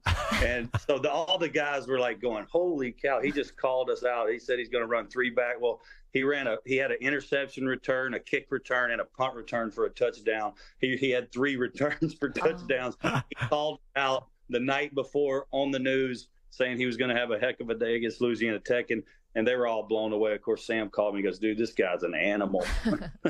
No, what surprised me, Josh, about him, you can't teach speed and athleticism like Deion. It seems to me like it would be a completely different set of skills to be a great coach, but he seems to have that set of skills. And because there are no athletes like Deion who've ever translated to head coach like him before. But what is it about Deion that can do this? His marketability is unbelievable, and the way he handles people. He loves them, but he's tough. He's a competitive dude. He knows that he's only as good as the people around him, so he's got to hire a great staff. I mean, he's got handlers everywhere, I'm sure. It's probably a show there within the organization and the people on the sidelines. I was watching that as that game unfold, and they would show Shedeur, son on the sideline, and Travis Hunter and all those guys. I'm like, man, there's a lot of extra guys on the sideline. And Deion always likes a posse, right? I mean, he always has been that kind of guy. He loves having his dudes around, and they're loyal to him. And I think that's a part of head coaching. I know Urban Meyer's a friend of mine. He took a lot of heat in Jacksonville, but he didn't really hire coaches that were close to him and had a real loyalty to him. And so it was very difficult. And he told me this after he got fired. He goes, man, it was very difficult for me to not only win over the players, but to win over the other coaches with his coaching style, because they were so different and they didn't come with him from Ohio State or Florida or where he had been. And I think that's what Deion has done, is he's got loyal guys around him to the nth degree, and probably more than he should. But, they've got such a hype machine going there that he's going to win some ball games. And it's fun to watch, them throw the ball around like they did last week, have 400-yard plus receivers. I mean, who doesn't want to go play? That's why I called him about my son right after the game. I'm like, you guys had 400-yard receivers. That's amazing. That's an offense you want to play in as to be productive. And he's a fun guy to play for. So I'd love to. If I had to do it all over again, I'd want to play for either him or Lincoln Riley, because Lincoln is productive as heck too. Josh, last one for you, and we're talking with Josh Booty. I mean, of all the quarterbacks that you watched, I guess you could go week 0 and week 1. I mean, is Caleb Williams still far and away the best one you've seen, or do you feel like there's going to be maybe a little competition for who's the best quarterback in college football? Well, it's a team award too, but he's super special. And I think from a playmaking ability standpoint, the guy's second to none. He might be the best quarterback we've ever seen come through the University of Southern California. I've been around that program. My brother was a starting quarterback for Pete Carroll for 2 years. I was around Liner. Carson Palmer's a good friend. Matt Barkley, Sanchez is a good friend. All those guys, it's all come through USC. He's best one, and I don't even think it's close. And that's crazy to say because USC has been around a long, long time and have had a lot of, Heisman Trophy winners and a lot of offensive success. I do, however, think Drake May at North Carolina is an unbelievable player. I think he's a Kenny Pickett type player where he can go in and start for an NFL team early. He's bright. His family's athletic. He's got an athletic background. His sisters, his brother, his dad. I think it's his whole family are athletes. So I would tend to lean on him probably being 1B. In terms of just, upside potential in the NFL. I think he'll be an awesome pro, and I think Caleb will be too. He's kind of like Patrick Mahomes. So we're going to see those guys do a lot of good stuff in the NFL and have great careers, I do assume. Can't tell you how much we appreciate this. Josh, I love talking with you. Sorry about LSU. We didn't intend for this. I promise we'll have you back on after they have a big win, and we'll talk up LSU. It'll be a lot of fun. Thank you, and we'll talk soon.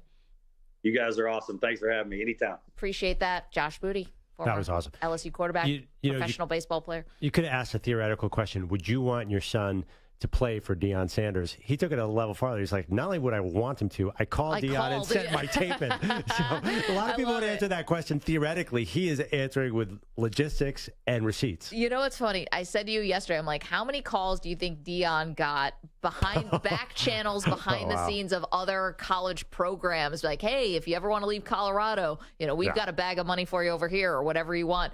I didn't think about how many people called to say, hey, I got a great player for you. Yeah. I've got your next 100-yard receiver right here. How does Deion going to have time for all those calls? Because he must know everybody. I think when you're that famous your whole life, you just learn how to be famous. You have a system. Yes. You get back to everybody and you just find a way.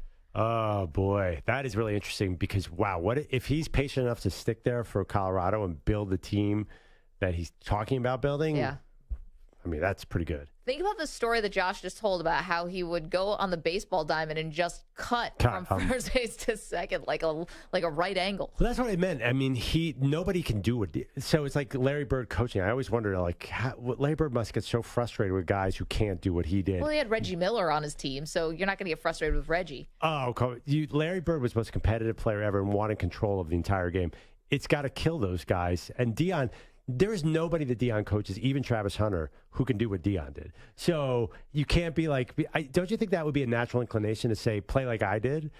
But Deion's got to know that's not going to happen. Except with Travis. Yeah, 855-212-4CBS, 855-212-4227. Okay, that was a lot of fun. Coming up, Perloff and I pick our NFL awards. Yep, we're putting it down in ink. Who's going to win what? We'll do that next. And more news for you from the NFL. The latest with the 49ers and Nick Bosa. The latest with Joe Burrow and his status. And, of course, the latest with what's going on with Travis Kelce, Chris Jones before the season opener tomorrow night. Don't move. Maggie and Perloff and you on CBS Sports Radio. You're in a 5-minute break.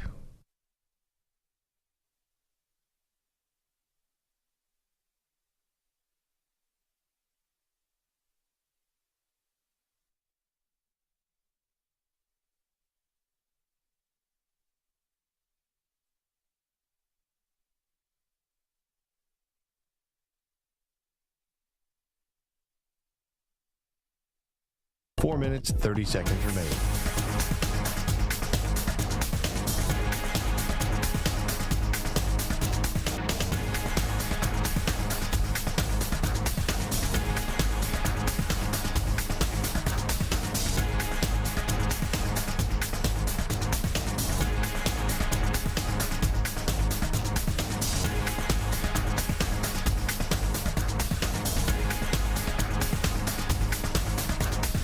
Minutes remaining.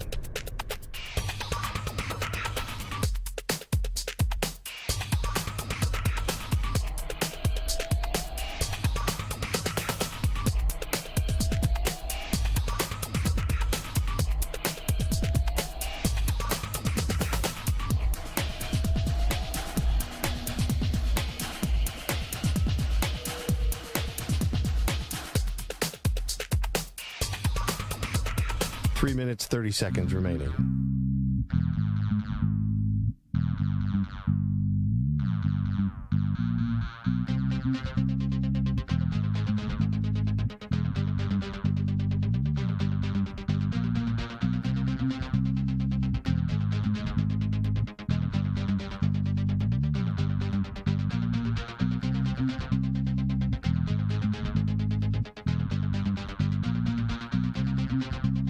3 minutes remaining.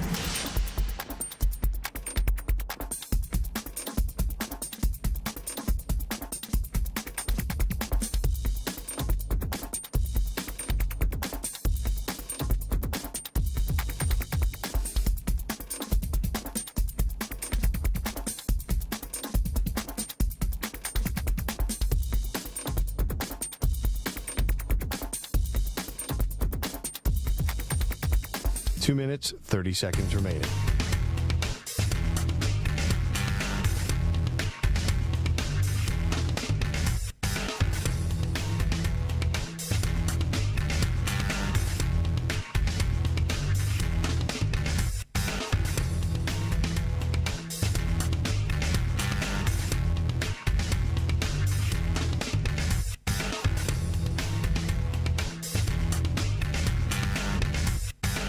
Two minutes remaining.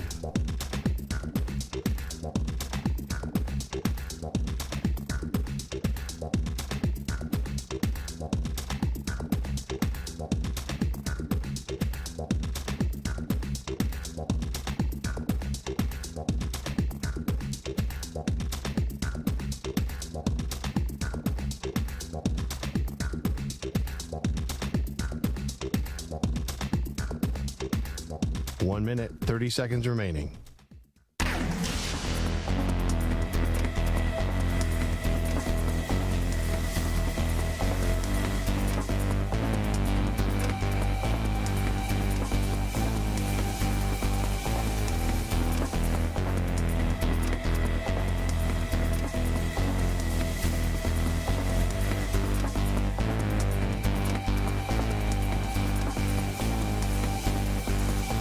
Minute remaining.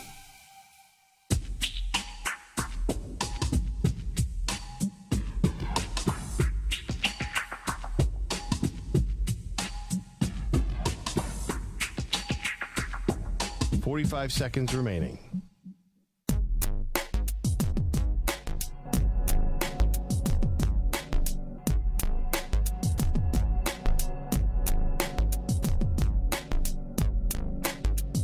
.30 seconds remaining.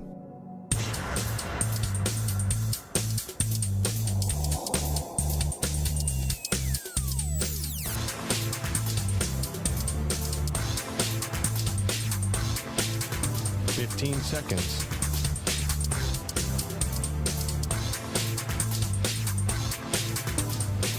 Break ends in 5 seconds.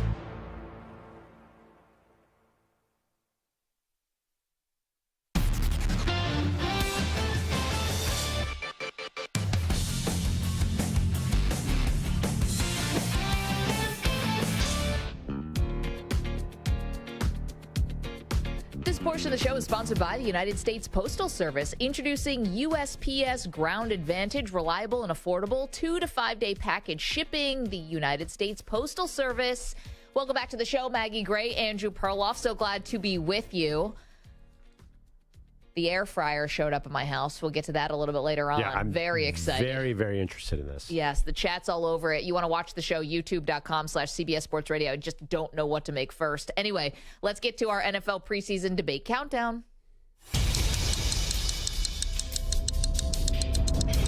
NFL preseason debates countdown. 1 day. That's it. 1 day standing between us and the start of the NFL season. It's almost here, guys. So for that, instead of our traditional debate, today Perloff and I are going to predict our NFL awards for this season. Tomorrow we'll do playoffs and Super Bowl pick. And then after we're done with this, we'll get to the big NFL news that's been happening today. So let's go with awards. Let's do it. Okay. And Perloff and I want to start from... Wait, we started from the lesser award or the highest award? What do you guys think? Yeah, lesser we could have. Highest? We spent 5 minutes of the break debating which order to put these in. Stu just said in my ear, lesser. So I don't want to call this lesser, but comeback player of the year. And I feel like you and I are actually going to disagree on this one. And if you do not go with Damar Hamlin, you realize that you are doomed and the football gods are going to be against you forever. Listen, why would any award be this predictable? What if Damar Hamlin plays 5 games? Is he still going to win comeback player of the year? He's alive and in a uniform. That means he's winning. So he's minus odds, too. I'm not taking DeMar Hamlin. I am going to take Russell Wilson III. Russell Wilson? Coming back from what? 20, playing bad? Yeah, 20-1 odds on Russ Wilson. This is like a Geno Smith. He's just coming back from just being irrelevant? Yes. Yeah, well, what do you mean? Comeback can be from a bad performance. I know. I think it should be from health issues. But I was choosing between him and Lamar, but Lamar only missed 4 games, and he had a really good season otherwise. Why would he be comeback player of the year? I don't understand this award. Chad Pennington won it back-to-back years, was unbelievable. I'm kidding, but I'm not super into this award. It's going to be DeMar, I agree, but I would love for it to be a quarterback to knock him out of it, to show that voters are not sentimental. You want DeMar Hamlin to lose the award? I want somebody to earn this award. First of all, how many games did DeMar play last year? Well, more after there were many injuries on the defense. Right, so he played most of his season. Well, he's a backup safety. No, I thought he was starter by the end of the year, right? Well, yeah, because there were injuries, but he is, talent-wise, he's a backup safety. I don't know. For some reason, I'd like to see this award won on the field. I'm sure DeMar Hamlin would, too. He's a pretty competitive guy. I don't think he just wants to just show up and get the award just because he's on the field. That's exactly why he's going to get the award. If he steps on the field, the award is over? He almost died, yes. That's worse than Russell Wilson hurt his pinky. I don't know, whatever he hurt, shoulder. Tua Tagovailoa had pretty severe, drastic health issues on the field. I know that the team basically tried to cover up at first. But, yeah, then America saw what was happening, and they couldn't cover that up. Why can't he be comeback player of the year?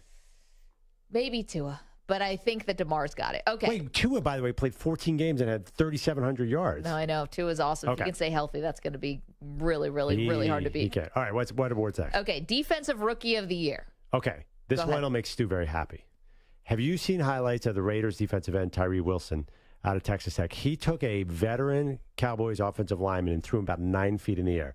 Now, Chandler Jones is discontented with the team. Yeah. So he's going to get those snaps. That's one way he's going to get. Yeah, so he's going to get those snaps, and you can accumulate stats of that. I think that the best rookie is Jalen Carter with the Eagles, but a defensive tackle is not going to amass the stats.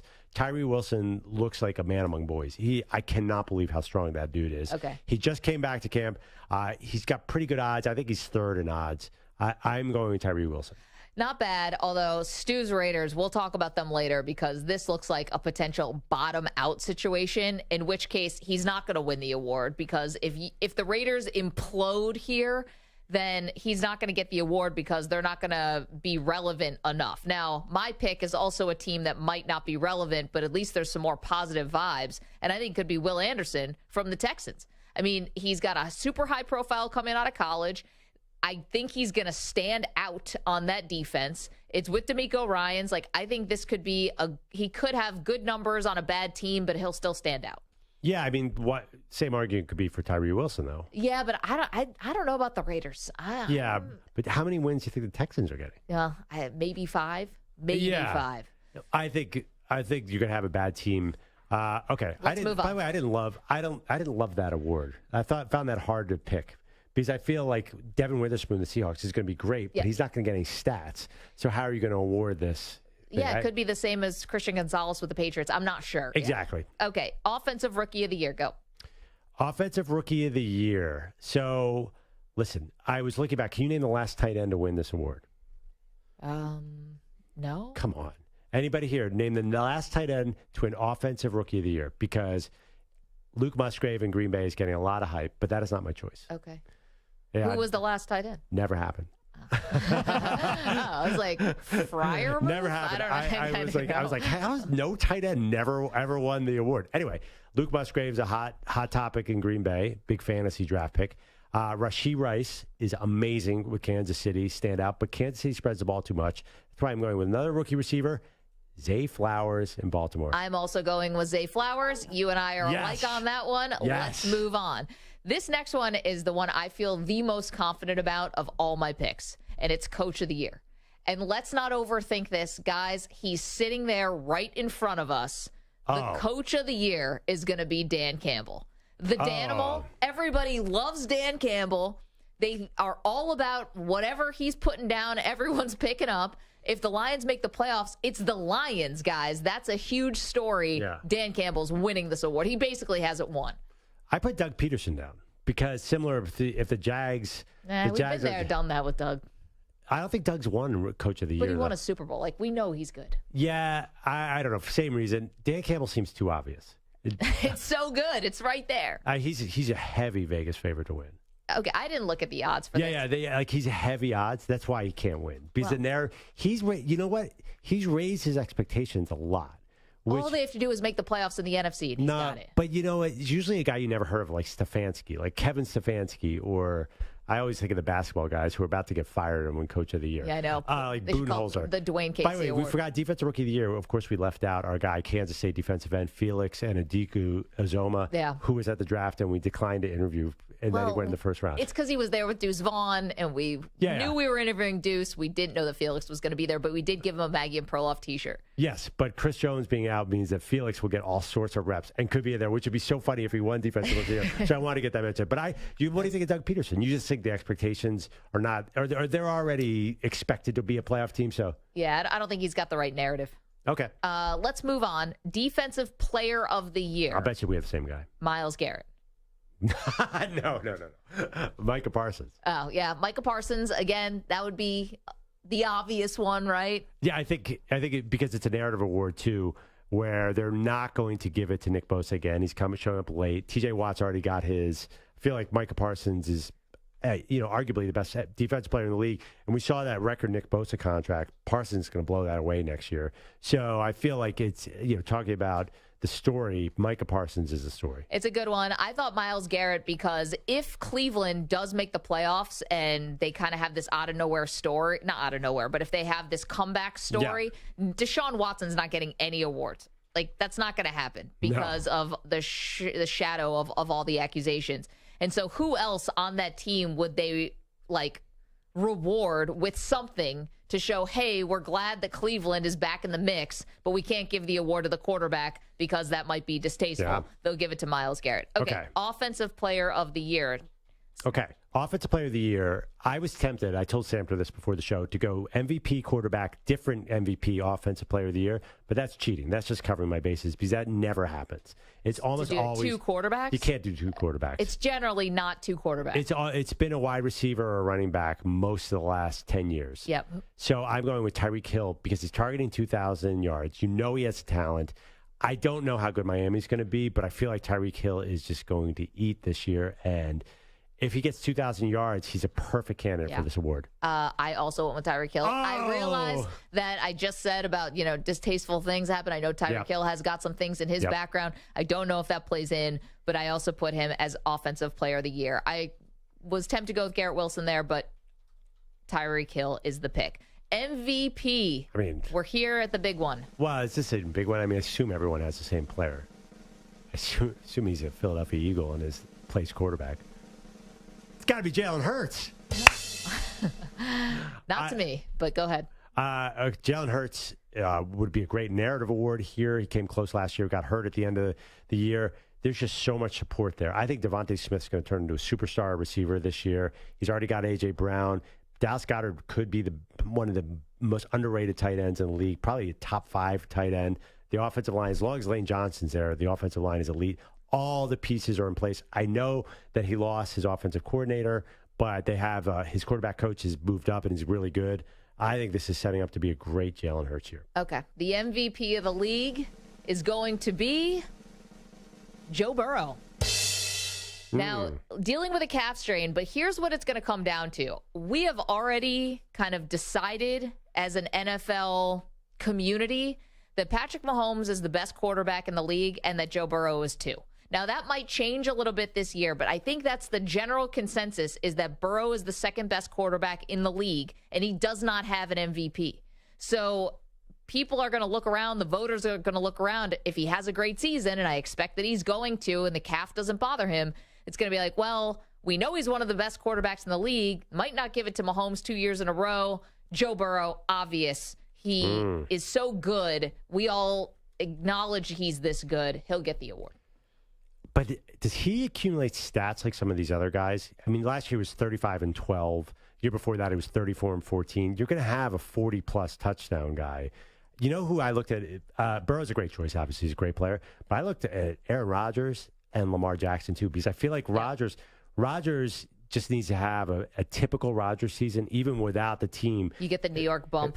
The expectation I don't think bump. you need a bump because he's won it. If he throws the way he throws for no interceptions and so many touchdowns, if he throws 38 touchdowns and 7 picks, I think he could be an MVP. Even though 5-time MVP up there with Peyton Manning. Yeah, and I don't even. If that happens, I don't think that means the Jets are Super Bowl favorites by any means. I just think it's a typical Aaron Rodgers year. The other one, what if Lamar Jackson takes a big jump in passing? That'd be a really interesting story. So I think he's a candidate as well. I mean, with obviously, I'm not discounting Mahomes, not discounting Josh Allen, but I think the newer awards, even though Lamar's already won it, that would be a newer guy. Jalen Hurts would be a newer guy. And believe it or not, Aaron Rodgers as a Jet would have a novelty to it. That's what I was waiting for. What? That Aaron Rodgers, they're going 17-0. Aaron Rodgers is winning MVP. Yeah. Okay. You, by the way, you looked at Garrett Wilson for Offensive Player of the Year? That's really interesting. I kind of like that, like the Devontae Adams role. Yeah, definitely. I But mean, how's he gonna Garrett share- Wilson had over 1,100 yards last year with Joe Flacco and Zach Wilson and Chris Strevler and Mike White throwing to him. Yeah, but how's he going to share targets when Devontae Adams is in New York for Week 5? I'm telling you, Devontae Adams, I don't know if he's going to go to New York, but he's definitely demanding a trade. And I've already said before that Monday night game against the Pats. And I think Lisa Salters is going to break the story. I have this very much in my head of how this is going to go. We got to go down to the sidelines to Lisa, who's got an update on Devontae Adams. It's like, Joe, Troy, they just told me, Devontae Adams just told me in the tunnel he wants out of here. And I guess Chandler Jones might just go with them for the hell of it. Would there be a tweet, though? Somebody would tweet. Jay Glazer or Rap Sheet or Schefter would tweet before Lisa. Does Lisa get to break it on air? That's crazy. I don't know. I mean, What first he's got an to exciting night. First, he's got to remove it from his social media. Unfortunately, you're not going to be able to watch this because you don't have ESPN right now because Charter Communications is in a dispute with Disney. How's that going? It's not going great. I need a primer on how to get along with my buddies' wives because I've been I've been couch surfing to watch football. I already have it planned out. Saturday night I'm going to watch the Texas game, Texas Alabama, at my buddy Dave's house. Then Monday night I'll be at John's house.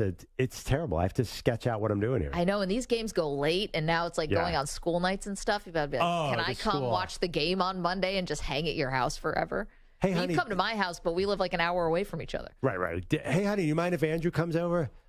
No. He's coming over Monday at 9, and he's going to leave around and midnight. The kids are getting ready for school. It's the worst. You could help with a little math homework or something. Make yourself useful around there. I know. Everybody, and every time I complain about this, everyone's like, why do you still have cable? Why don't you just get Fubo TV or whatever? I have a specific reason. My wife loves this one channel that comes with our cable. I've lost so much sleep this week over this issue. I really have, because it was diabolical that they took it off the air right as Florida-Utah was kicking off on Thursday night. And when something goes away, you want even more. Everyone's like, oh, did you see that great U.S. Open match? I'm like, I probably wouldn't have watched that anyway, but now that I can't, there's nothing I want to watch more than the U.S. Open. Just because you can't. Oh, my gosh. Man, you can't even stream it, huh? They took it away on everything. They are very good at making sure you don't have streaming. The whole thing is so bizarre. Like, it is very odd. Somebody's getting super rich off of this, and it is not me. And I do. And I'm so jealous of every little thing you guys get to watch on ESPN. Lucky son of a gun. Well, yeah. I mean, Monday night Jets Bills kind of be a good one. Do I have to call you on the phone and do play-by-play? But actually, that'll be on local TV. Oh, right, because I'm in New York. Yeah, actually, they can't black you out of that one. As long as it's a sellout. Where's that game? In MetLife. In MetLife, yes. So that'll be fine. But generally, then there's a doubleheader in week 2 on ESPN, one on ABC. So that's always fun because you're like, wait, that guy's announcing an NFL game? It's like the green Mike and Mike used to do the second. Mike and Mike used to do Love it. Chris Berman. Hey, can we do a game? Can we do the second ESPN game? I mean, they're staggering the start times. I think we should do it. Yeah. We get like the random Chargers, I would love to do it just so I could see the game. It's the only way that Perloff can watch football if he's now doing the play-by-play. Or a live stream or like a second screen, something. I'll do a third screen for free. Oh, a third screen. You're like in the back with the Manning brothers, just like I'm just creeping. watching Eli. It's the Eli cast. Just anything to watch this game.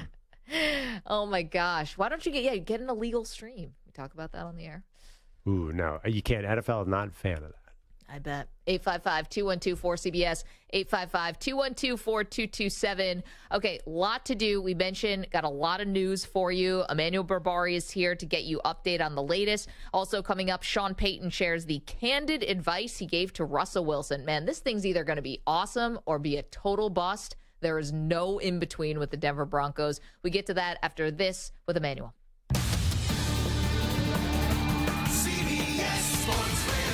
Sports Flag. Guys, plenty of NFL notes. Nick Bosa and the Niners in agreement, 5 years, $170 million, $122.5 million guaranteed. That makes Bosa the highest paid defensive player in NFL history. It ends his holdout. He's likely to play this weekend against the Lions. Rams wide receiver Cooper Kupp won't play week 1 against the Seahawks. That due to his hamstring injury. Chiefs tight end Travis Kelce officially listed as questionable for tomorrow night's opener. Kelce hyperextended that knee yesterday in practice as a bone bruise. Chiefs believe Kelce's ACL is completely intact, though. For the Cardinals, Joshua Dobbs expected to be the starting quarterback for the opener against the Commanders. That's less than 2 weeks after the Cardinals acquired Dobbs. Baseball, Andrew McCutchen out for the season after partially tearing his left Achilles last night. He was thought to be fine, but the diagnosis came down earlier today. Reigning Cy Young Award winner Sandy Alcantara headed to the IL with right forearm flexor strain. Pirates rallied to top the Brewers 5-4 in Pittsburgh. Cubs all over the Giants 8-2. Cubs won their 4th straight. Guardians lead the Twins 2-1, top 9. Blue Jays 1, A's nothing in Oakland. Bottom of the 4th inning. Rockies over the Diamondbacks 5-1 in the 3rd. Phillies 1, Padres nothing, top 2. I'm Emmanuel Berbari. Hey, it's Amy Lawrence. Be sure to listen to CBS Sports Radio at home. Just ask Alexa to play CBS Sports Radio. CBS Sports Radio.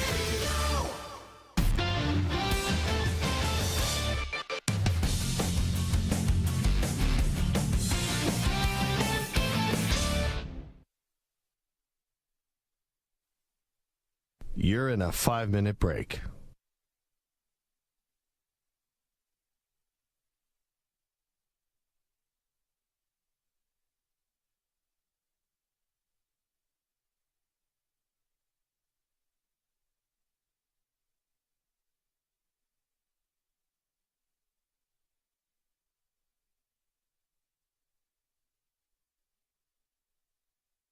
Four minutes, 30 seconds remaining.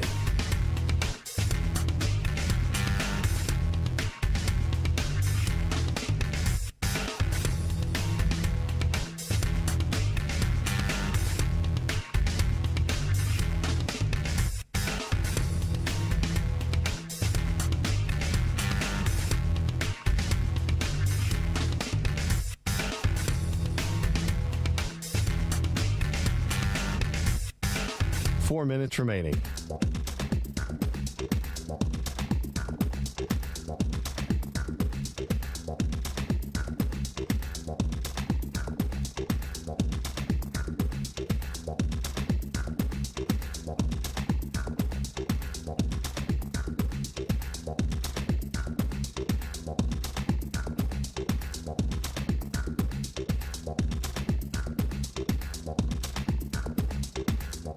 Three minutes, 30 seconds remaining.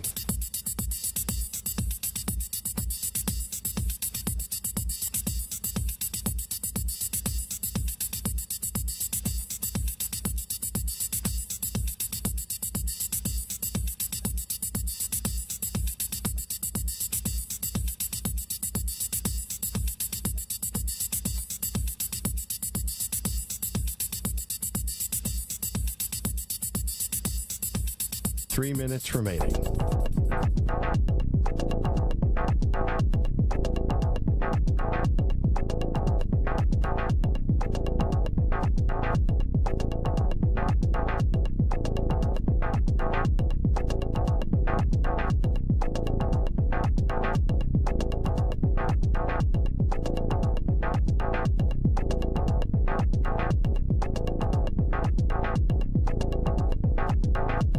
Two minutes, 30 seconds remaining.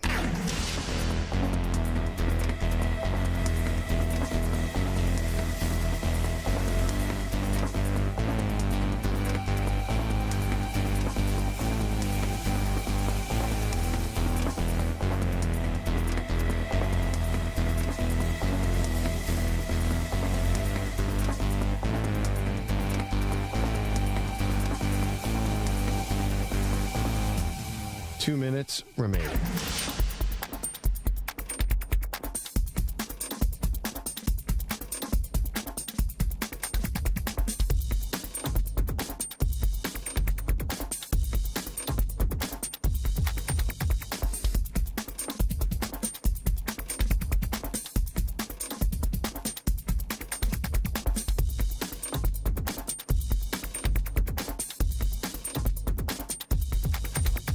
One minute, 30 seconds remaining.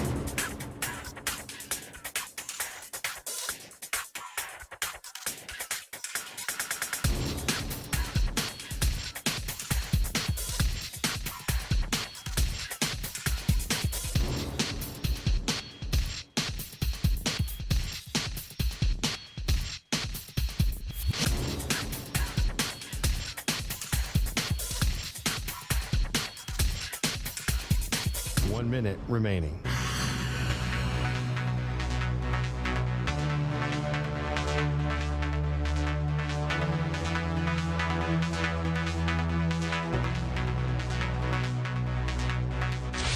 Five seconds remaining.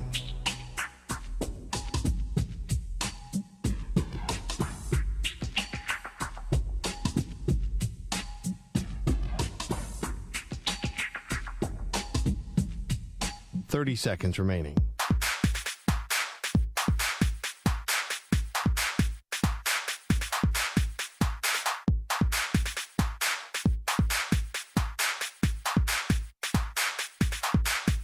Fifteen seconds.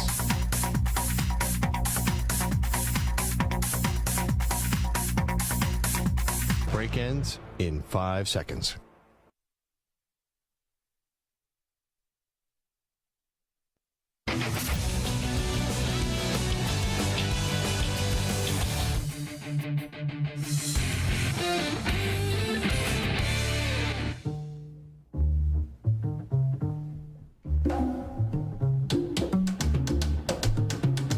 Welcome back to the show. So all the news coming in fast and furious here on the NFL with the season kicking off tomorrow. Travis Kelce, the knee, it's intact. Perloff, we knew that yesterday. And according to his brother Jason, it's really just swollen. And Jason thinks it's a possibility he could play tomorrow night, which would be crazy. I don't think he should. If it was me, I'd keep him out. You got at Jacksonville week 2.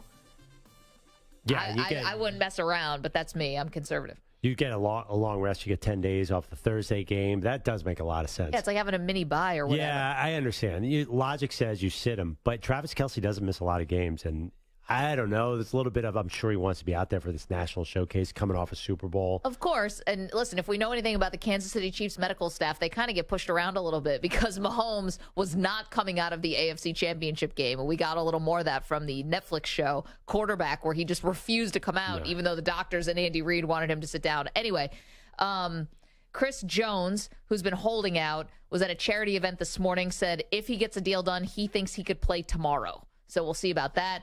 And then Nick Bosa cashing in today with a major contract, $170 million over 5 years, $122.5 guaranteed. He's now the highest paid defensive player and will be on the flight with the 49ers when they cross country to Pittsburgh to play in the opener. You in this flight pattern. You're like, well, you know. It's a body clock. It's a 1 o'clock start. You got to get used to the East Coast time. What is that weather pattern that determines everything coming out of the East? El You're like Nino? the Gulf You're like El Nino, and they're going to be coming west to east on the flight.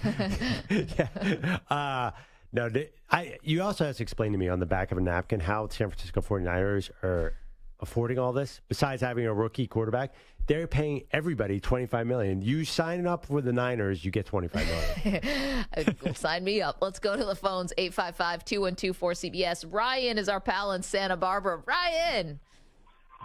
Maggie and Perloff. Let's go. Can you believe it? I've been sweating it for a month. And then my buddy just texted me about a half an hour and he goes, boom, $170 million. You got him. Does he deserve it? For sure. Listen, major headache avoided with the 49ers. Major headache avoided because you already went through all the Trey Lance nonsense. You already had that. It's now water under the bridge. He's with Dallas. you had to get this done with Bosa, and they did it in the final hours. Oh, thank God. What's the latest on Kittle? Any word? What's the latest on Kittle? On George Kittle. You tell us. Well, he got an injury. He like a pulled hamstring or something, so he's questionable.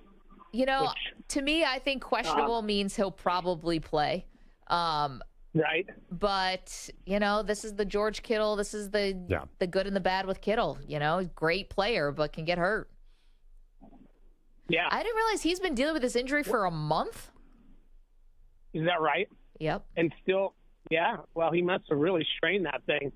Ryan, how's it going? Give us an update from Wine Country. What are you looking at right now? Oh, let me tell you about Wine Country. And you guys are tripping when you're saying you can't taste wine. Although I do agree that I had an 8-pack of girls out here visiting from Florida and Ohio, and they're out. Every time you say that, it sounds weird, Ryan. An 8-pack of girls. No, sounds like Girls Gone Wild. No. These girls hopped into my wine tour company van, and they hopped in with White Claws and High Noons before we even left Santa Barbara up to the valley. They were ready to roll. They loved my Snoop Dogg jams, getting them all. Nothing like a couple of High News with Snoop Dogg jams, man. Yeah, right. Sounds like my bachelorette party. So, well, they kind of after every winery, they had another champagne bottle in the van. They were going for it. Man, these sound like my wolf pack of friends. We ended up at this last winery of the day, and they're literally like a line of people trying to wait to get inside. There were probably 600 people in the back of this place. It was crazy. Yeah. Wait, Ryan, you're telling me those women in your van could tell the difference between a fine vintage and cheap $2 Chuck? So they said they hate oaky, buttery Chardonnay. So I had my guys, switch out the shards, although I had them have pour a stainless steel, which is totally different stylistically, and you can tell the difference. Ryan, those chicks are starting with High Noons and White Claws before the winery with champagne bottles. They can't tell the difference between Jimmy and Joe, let alone the Pinot and the Malbec. I know from experience. Thanks, Ryan. Sorry, we're up against the top of the hour. Good to hear from you. Okay, so they're drinking White Claws, but they don't like a buttery, oaky Chardonnay? Get out of here. I wouldn't know what planet I was on if I was drinking High Noons and White Claws. Like, what state are we in? Are we still in California? That sounds like a really fun afternoon, I got to be honest with you. I'm like, why did my friends go on a tour without me? That sounds like my crew. A little jealous. Have those days passed you by, the White Claws at noon? Yeah. Unfortunately, they're all in the rear view. Okay, coming up, the latest, more on Travis Kelce, on Chris Jones, Bosa, everything. We've got it all. Sean Payton, Russell Wilson, the whole thing.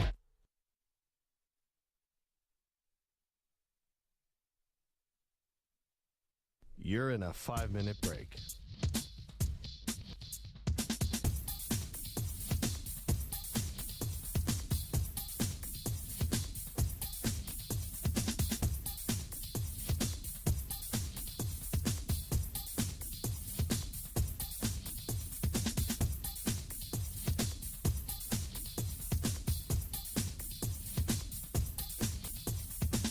Four minutes, 30 seconds remaining.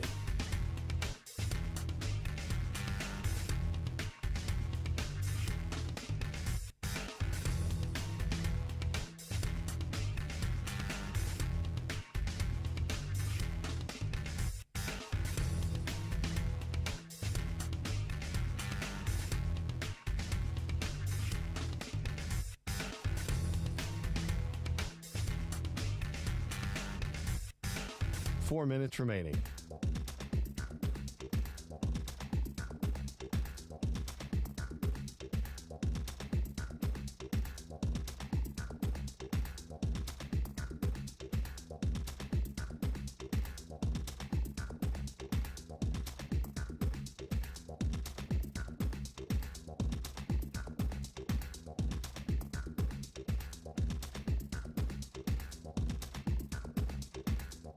Three minutes, 30 seconds remaining.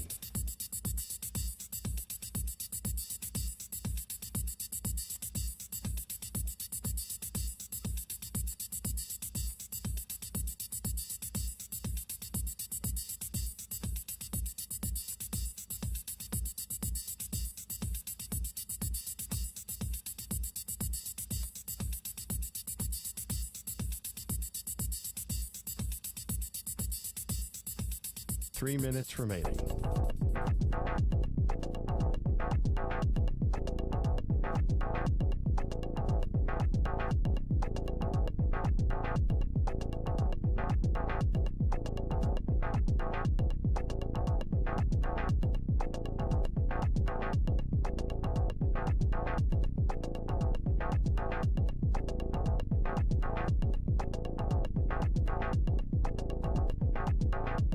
Two minutes, 30 seconds remaining.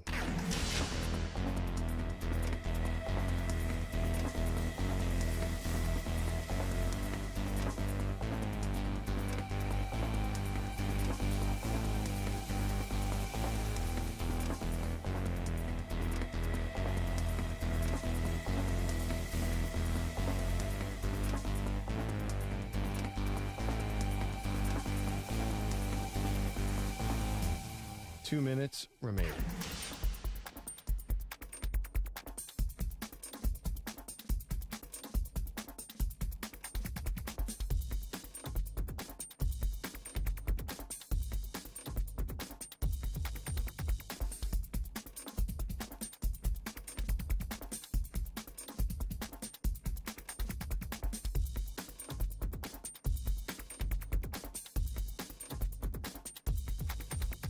One minute, 30 seconds remaining.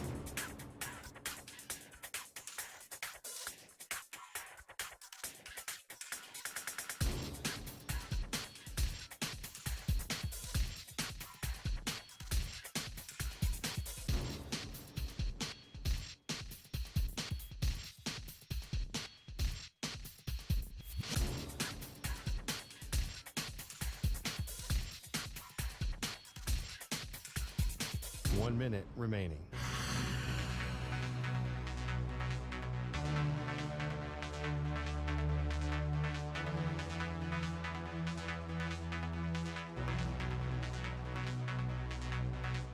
Forty-five seconds remaining.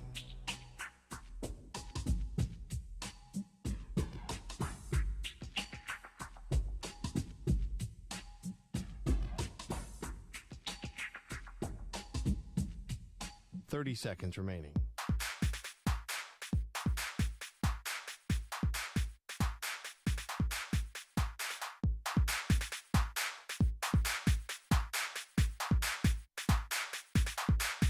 Fifteen seconds.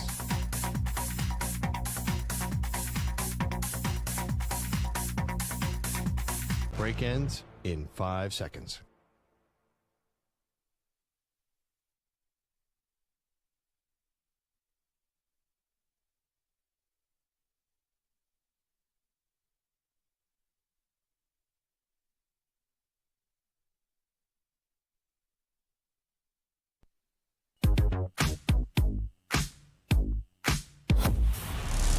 Was hanging out with Seth Rogen's mom in Europe. And I actually didn't even know it. I didn't even know it.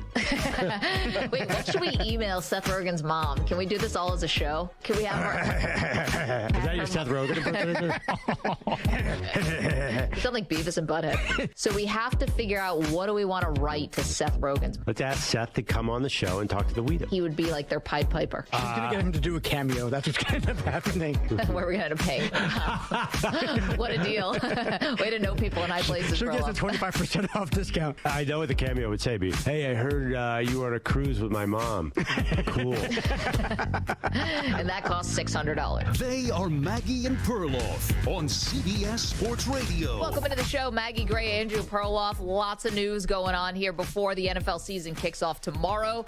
Headlined by Nick Bosa and the 49ers getting a massive deal done right before the season is going to begin. They open up on the road against Pittsburgh. $170 million, Perloff, over 5 years. Nick Bosa now the highest paid player. And somehow the 49ers have the highest or near the highest paid player at almost every position on the football field. Well, one way, they have a rookie quarterback, Brock Purdy. They had another rookie quarterback, Trey Lance. They're not paying Sam Darnold that much. So I guess if you don't pay your quarterback, you can build up talent everywhere. It still feels weird. It still doesn't make any sense to me. So this has been compiled by My Sports Update.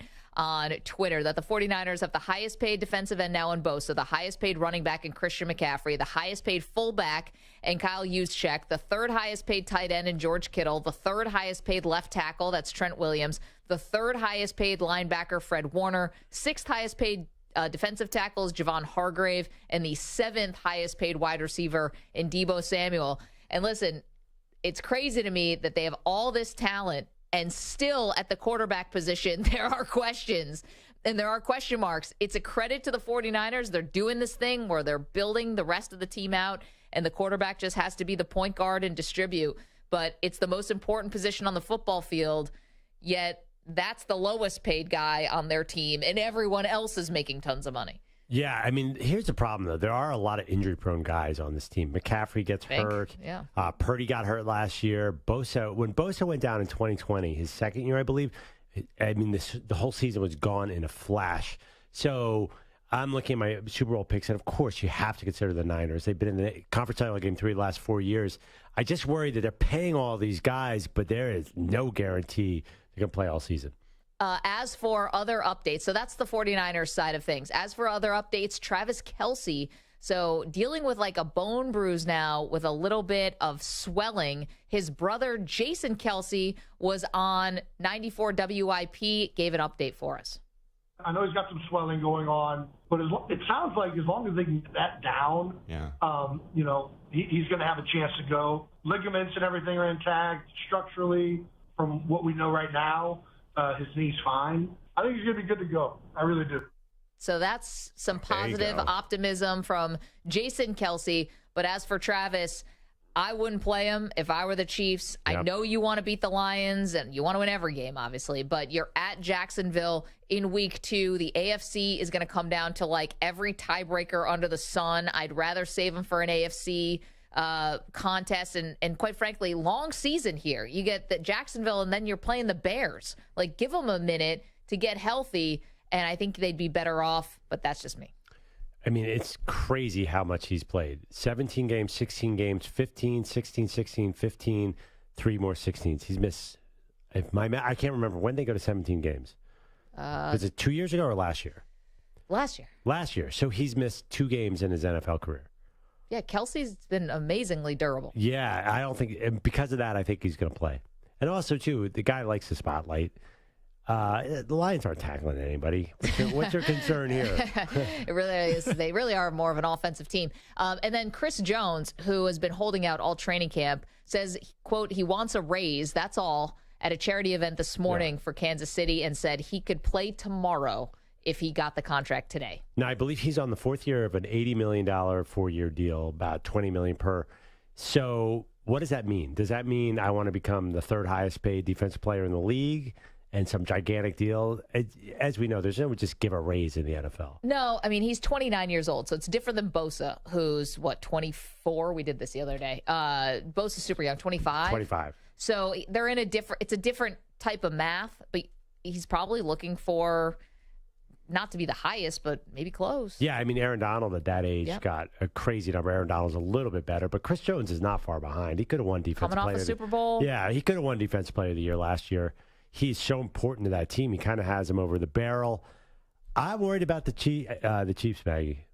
I don't understand how you could.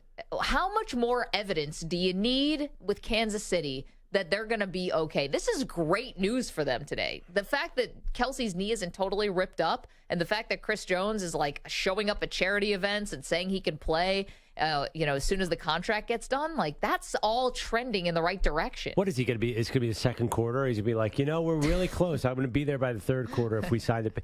I mean, when is it going to get too Take close? Take an Uber to the stadium. When's it going to be too close to the game here? Listen, if Bobby Boucher can come in at halftime, then why can't Chris Jones? I know, exactly. Yeah. I think it's going to look exactly like that, too. Yeah, no worries here. We'll figure out something. The Lions will have like a 27-3 lead, and then Chris Jones pops in and 5 sacks and 2 returns for touchdowns. It's going to be epic. I can't wait for Adam Sandler to then play him in the movie. That being said, if Chris Jones doesn't play, he'll fire off a tweet. He could be interesting during the game, live tweeting. That'd be something to watch. Well, he could be. So that's what's going on. On the flip side, more positive stuff. Joe Burrow speaking at practice today. Does he think that he is good to go. Yeah, I'm ready to go. We're going to see how these next couple days play out because you never know with these things, but I'm expecting to play. Like I said, we'll see how these next couple days go. I mean, that's really huge news just because the Bengals are a little bit different situation with starting off the season, Perloff, with 2 back-to-back AFC North division games. You want Joe Burrow out there. I don't think they have the luxury of sitting. I know Jamar Chase said, hey, sit Joe Burrow, but I don't think they can wait around. I don't love the way he answered that question in the sense that he's like, yeah, of course I'm good to go. You should know that. Did I imply that? I mean, listen, I'm not really ripping Joe Burrow here. But he's like, yeah, of course I'm ready to go. What do you mean, of course? Last time we saw you, you were limping around on one leg. We all thought you ripped up your Achilles. No. And then you're like, well, we'll see after 2 days. Thought that was rather nonchalant. Can we hear it one more time? Is this a little cocky here, Maggie? Yeah, I'm ready to go. We're going to see how these next couple days play out because you never know with these things, but I'm expecting to play. Like I said, we'll see how these next couple days go. God, that Joe Burrow is the most confident man. He sounds like he always sounds. Yeah, he's like, yeah, of course I'm ready to go. What do you mean, of course you're ready to go? Yeah, people try to pick fantasy teams and Super Bowls. Oh, that's what this is about. I don't know. Do you have your fantasy draft tonight or something? I do, and I do not know what to do. There's so many situations that are up for, and we're doing Super Bowl picks tomorrow. That's on my mind, too. Well, now we've gotten to the root of it. This is what it's all about. Perloff isn't really trying to parse words with Joe Burrow because he's worried about Burrow's health. This is all about your fantasy team and whether Perloff yesterday after the show, we kind of walk with her a couple blocks, kind of talk about the show, what we want to do for tomorrow. Yesterday, he's like, sorry, I can't. I've got an emergency meeting with the person I do my fantasy football team with. I got to go right now. I was like, all right, bye. See ya. How was your dinner? Productive. The only issue is we need a trainer. Why do you have a printout? What did you just pull out of your bag? I'm just looking at some of my favorite players on here. We had probably a 15-minute conversation about Geno Smith last night. The last time anyone had a 15-minute conversation. This is, this year, I know people can't stand hearing about fantasy if it's not their team. There are no running backs in the NFL. The fact that they won't, there is not a single solid running back. Listen to these running backs. This is the order. Christian McCaffrey, number 1. So you're going to invest in him. Well, I'm not getting fooled again by that. Right. Me too. Austin Eckler, number 2. Bijan is number 3. Bijan Robinson, a rookie who's sharing the ball in Atlanta, so much unknown. It feels weird. Then you go Nick Chubb. Why would you just go with Derrick Henry? Derrick Henry's 155 years old. And he's been defying time ever since. He's not on a human timeline. I took Derrick Henry back in 2002. I'm going to take him again now. Saquon, but I'll just show you how it quickly falls off. You got Saquon, Pollard. Then you're getting into Ramondre Stevenson, Jahmyr Gibbs. It is a Josh Jacobs. Remember? Yeah, Josh Jacobs. He's up there.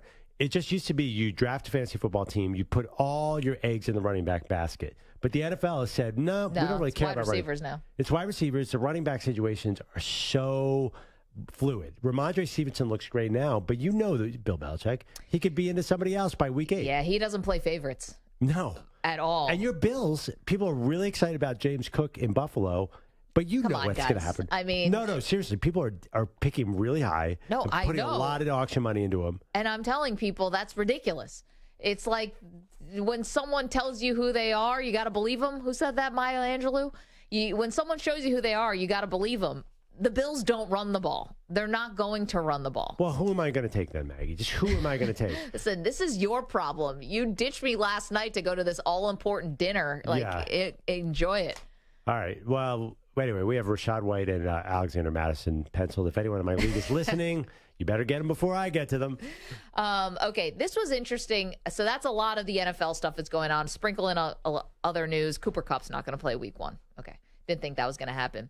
But that is relevant to this upcoming story, though. It is relevant. You're right. So Caleb Williams, USC quarterback, reigning Heisman Trophy winner. You've heard of him.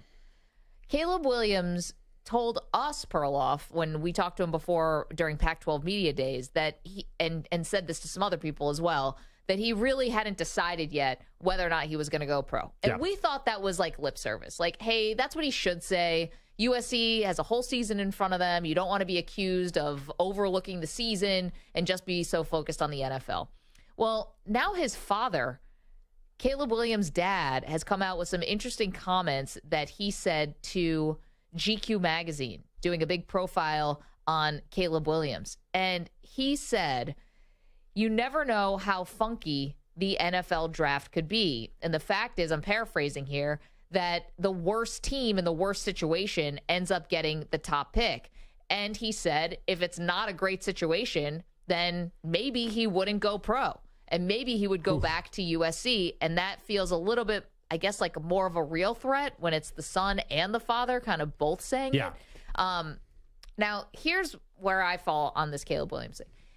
Going back to USC, if he doesn't like who gets the number 1 pick, whether it's the Arizona Cardinals or whatever, that's one option. That's not the only option, though. Wait, what do you mean? Well, that's what I call the Peyton Manning. Peyton Manning didn't want to go to the New York Jets and decided to go back to Tennessee in the late 90s. You also have the Eli Manning avenue. Force trade. Force a trade. You have to be strong. You have to have a lot of leverage. You have to have a lot of clout. Caleb Williams has all of that. Yeah, but you can only force a trade if you have the threat of going back to college. I know. Right. I don't know how Eli pulled that off, but yeah, generally that helps. Threatening to go back to college achieves both things. You can force a trade, or you can go back to college. Right. So he could actually go back and pull a Peyton, or he could actually still go to the NFL and get all that number 1 overall pick money, which is going to be bigger than NIL money you're getting, even at USC.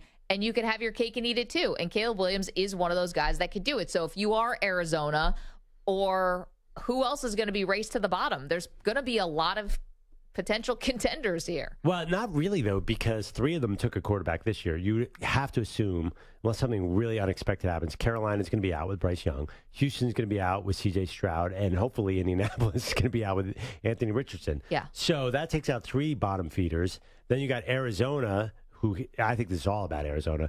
But coming up next, you got some great teams. The Rams, no Cooper Kupp. I'm looking at the worst records from last year. Right. The Broncos with Sean Payton. They won 5 games last year.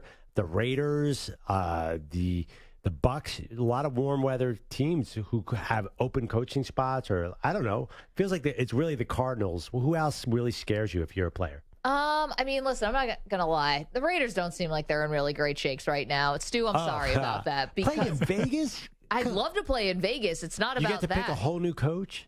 How about this? Bring in Lincoln Riley wherever you go.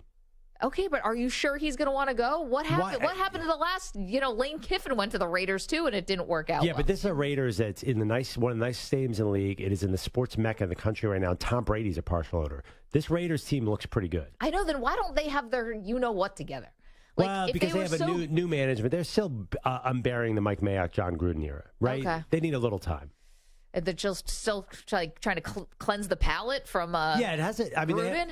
I mean, listen, those Mike Mayock, I love Mike Mayock, but those picks were pretty crazy, and a lot of them, they're still trying to build up first rounders. I know, just like, is there something, though, and Stu, you're the resident Raider fan here, where it's like, you can get the new faces in the building and all that stuff, but are you really going to cleanse the organization? Isn't it really from the top? They've been trying to cleanse for the past 20 years. Exactly. Yeah, but they have Tom Brady now.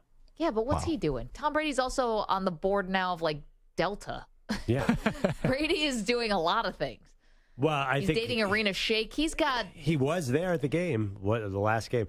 I don't know. I mean, listen, you can't tell me that there's a 21-year-old in this country who does not want to play in Las Vegas. That is a destination. No doubt. I mean, Vegas, it's just crazy to me because Vegas has enough talent on paper that they should be able to not be in the running for the number 1 overall pick, but yet I'm right there with you. Now, the stuff with Chandler Jones this morning is just straight up bizarre. This is kind of hard to parse, and he took down the Instagram posts, but essentially he couldn't get into the Raiders gym. I don't know why they would try to be locking out Chandler Jones, but he said, he said, bleep it. I don't want to play for the Raiders if that's my head coach or GM. I want Patrick Graham because he went to the Ivy League. He's their defensive coordinator. They won't let me in the building, though. They're trying to provoke me. And then, and this is cryptic, maybe somebody from the organization called an ex-girlfriend who he's referring to as BM, which we think is baby mama. This is wild what's going on. So I don't know if I'm Caleb Williams. Am I looking at all that like, what's going on? I mean, Chandler, He'll be gone. Well, I gotta be He's honest. definitely going to be gone. It's nothing nearly as weird. Chandler Jones was the weirdest guy in New England, and New England is the prestige franchise. So did you blame the Patriots because Chandler Jones was on a synthetic drug and acting crazy? No, but the Patriots always have some outlier guys, clearly. You can have Every outlier team does. guys. But wait, what is this? I want to go back to this. Why is Patrick Graham's from the Ivy League? Or? Yeah, he went to Yale. Oh, he did? Okay. All right, there you go. And that's what That's Chandler the clarification you wanted? No. Yeah, I was just curious. Perloff's so But Chandler Ivy Jones, League. I mean, Every time there's an Ivy League connection. Chandler Jones is obviously, they took a hit. He's way old. So that has nothing to do with what's coming next in Vegas. He's 33. He's going to be gone anyway. So I don't know. I think it's good to rebuild and get. How many bad picks did they make? Stu, you could tell us. I mean, it was over about 8 years. A lot. It was like every year. Jonathan Abram. It was just terrible. Farrell was a great one. Farrell was awful. It's just Arnett. Yes. I mean, obviously, Henry Ruggs for much different reasons. Different reason. He actually looked like he was actually turning it around as a player, but then the off-field stuff got to him. It's been a different guy every year. They had a big hit with Waller, and they didn't want to pay him, and now they don't really like Renfro anymore, and Devontae Adams is going to get old there, so they have to just rebuild. Devontae Adams is going to be gone. Yeah, they had to rebuild from scratch. All these guys are going to be gone. Alex Leatherwood was another one, offensive lineman. Yeah. But I got to tell you, the Rams is another great option for Cowboys. Well, That's the why I brought Rams up would be Cooper great. Kupp. Yeah, the Rams would be an awesome option for him. Stay in L.A., play with Sean McVay. They are completely bereft of young talent, though. Young player. I mean, they're a mess as well. Well, they only have young players. That's right, but they weren't highly picked players. I don't know where they're going. Tampa Bay, I think, is a nice spot. You could bring in your own coach with that. I don't think that Todd Bowles is staying. Yeah, but now Mike Evans might want out if he doesn't get a new contract. Yeah, I mean, listen, you're not gonna get on the defending Super Bowl champion if you're Caleb Williams. I understand his criticism of the draft process; it's completely valid. Yeah, his dad. Yep. But yeah, I mean, I think you're gonna have some really good warm weather options. They seem pretty nice to me. Tampa. I would go to any of those places. L.A. If I'm Caleb Williams. Now his dad has been grooming him to be the number one pick for a long time. They've been one of those families, and it's working. From the D.C. area, could the Commanders be bad enough that maybe they could get in? Yeah. I mean, talk about a team trying to turn around their culture. culture. They need a stadium, though. Maybe that would help. 855-212-4CBS, 855-212-4227. All right, you're welcome to weigh in on college football. We were talking about Deion Sanders and the Colorado Buffaloes a little bit early on. We still have Sean Payton on Russell Wilson. I'll tell you what, Sean Payton is being very, very honest with everybody, including his starting quarterback. What did he say to Russ? We'll get you those candid quotes in just a moment. Don't move. Maggie and Perloff on CBS Sports Radio. You're in a 5-minute break.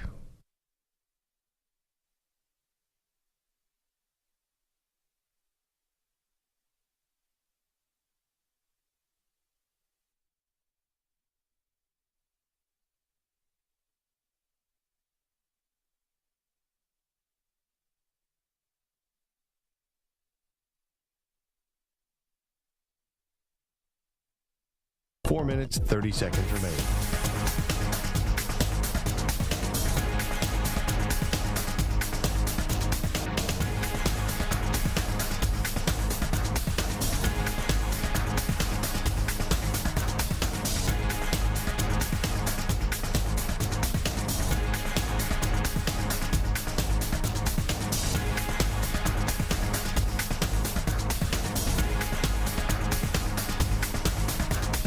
Minutes remaining.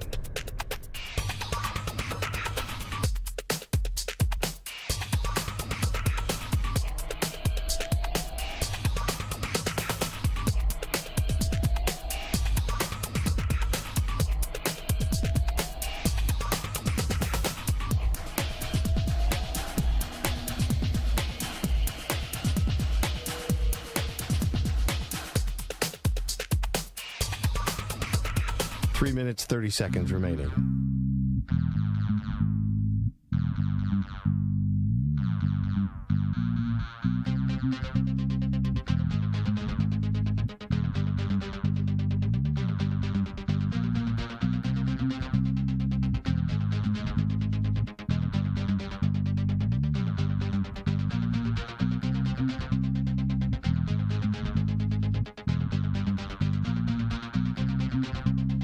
3 minutes remaining.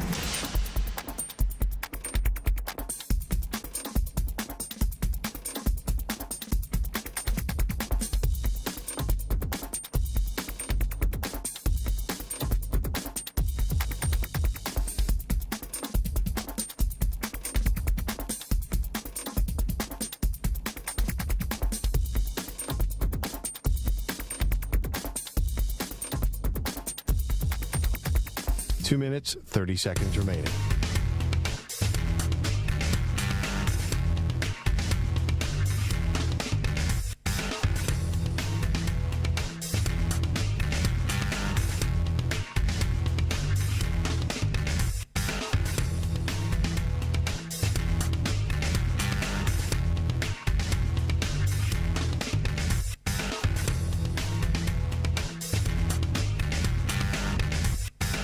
Two minutes remaining.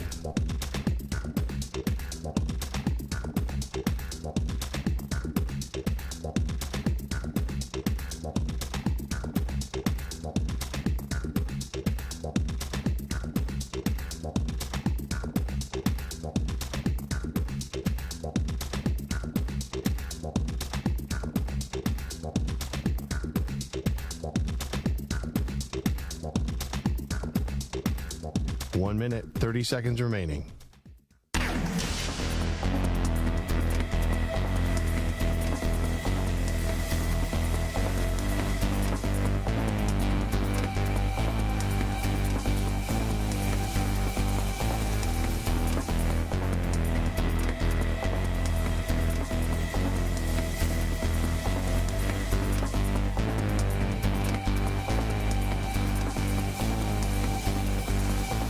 Minute remaining.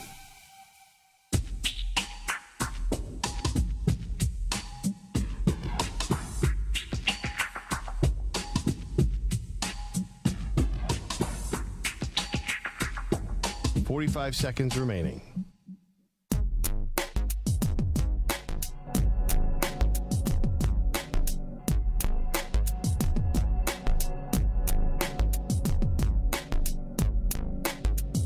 $30 seconds remaining.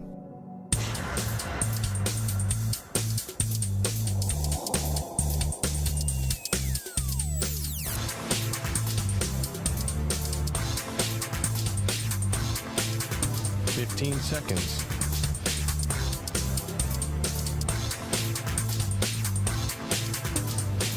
Break ends in 5 seconds.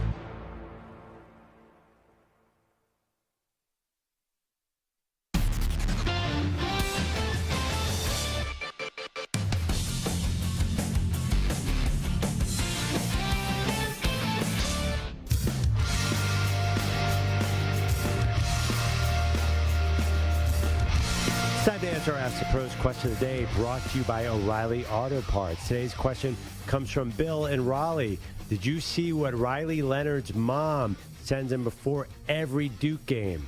Yes, I did. You can submit a question by tweeting at CBS Sports Radio or at Maggie and Pearl using the hashtag #AskThePros. Think O'Reilly Auto Parts for all your car care needs. Get guaranteed low prices and excellent customer service from the professional parts people at O'Reilly Auto Parts. So this is a great story. Duke, of course, who upset Clemson 28-7 over the weekend. Riley Leonard, kind of a borderline first-round pick possible, had a sort of a coming-out moment, but he's got this bizarre habit. Before every game, Leonard's mom texts him, quote-unquote, "You suck," to keep him humble. And then he wears it on a bracelet to remind him that I guess he sucks. Your mom, what do you think of this motivation technique? Here's my big question. Who did it first? Like, did he say, "Mom, you got to text me something that's going to get me fired up," and she came up with "you suck"? Or did at one point she was just like, "You suck," to try to motivate him, and then it caught on, and now it's like their thing? I need to know the genesis of this.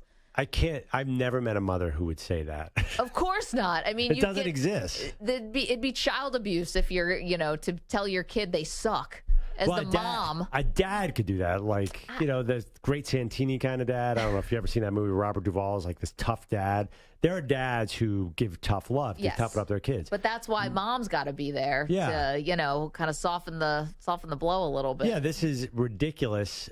But he does also, I was watching the game, he communicates a lot with his mom. So I guess he's sort of like a teammate or a mental coach. I don't know what's going on there. It's so crazy. And also, too, why do you need that kind of motivation? Does that work? I understand the bracelet with "you suck." Maybe that's like keeps you fired up. Keeps you humble. Definitely. I mean, but can't you be you're not the center of things, or there's more than just you. You suck seems kind of harsh. Well, it's direct. It's right to the point. It's like something you can put on a bracelet. You can't be there's more to life than just you. There's no ring to that. You can't put that on a T-shirt. What if it's a big play and he goes in the huddle and he looks at his wristband and he says, I don't know what play we're calling, but you suck. Yeah, get him mixed up. Well, then he probably shouldn't be a Duke because he's definitely not as smart as we thought he was. But there's a lot going on with this guy. The highlights came out of him playing basketball. His dad was a college basketball player. He 360'd in a game, which is that's a line to me. If you could do a 360 dunk in a game, I don't understand why the dude didn't play basketball. But he said because he went to Duke, and that's the one place he probably couldn't go. Well, yeah, he said that he played against Paolo Banchero in pickup and said, I'm going to stick to football. But then he kind of went a little bit of a nerdy Duke student and tried to get out of an assignment. Do we have the sound of that? All right, let's play. This is Riley Leonard. I believe, is it on Instagram? Pleading to his professor. Professor Taylor, if you're seeing this, please let me turn in my homework late because it's due tonight, I think at 12, so it may already be 12. Hey, Riley, great game last night, man. It was so exciting. Congratulations to you and all your teammates. But Wesley Williams and the other linemen who were in the class, they said they prepared ahead and did it ahead of time, so why didn't the quarterback? Yeah. So no way, man. No extension.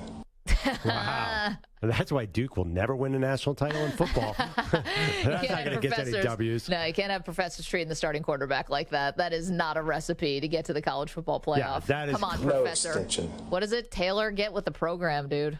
Classic Duke there, right there. Yeah. Also, they win a big game. Yeah. The offensive linemen clearly not studying the playbook as much because they're out there doing their homework. Yeah. Ugh. No, this is terrible. This is all terrible. If you win a big game, you beat Clemson, you should be, I don't know, getting in a car with multiple cheerleaders. You should be worrying about your assignment. You can tell where our priorities are in the Maggie and Perloff show. Want to get to this from Sean Payton. So Sean Payton did an interview, What Else Is New, with Seth Wickersham of ESPN. And apparently Wickersham had been following Sean Payton for a long time. There's a lot to this article that it's a little more nuanced, but when it comes to the quarterback, this is all pretty black and white here.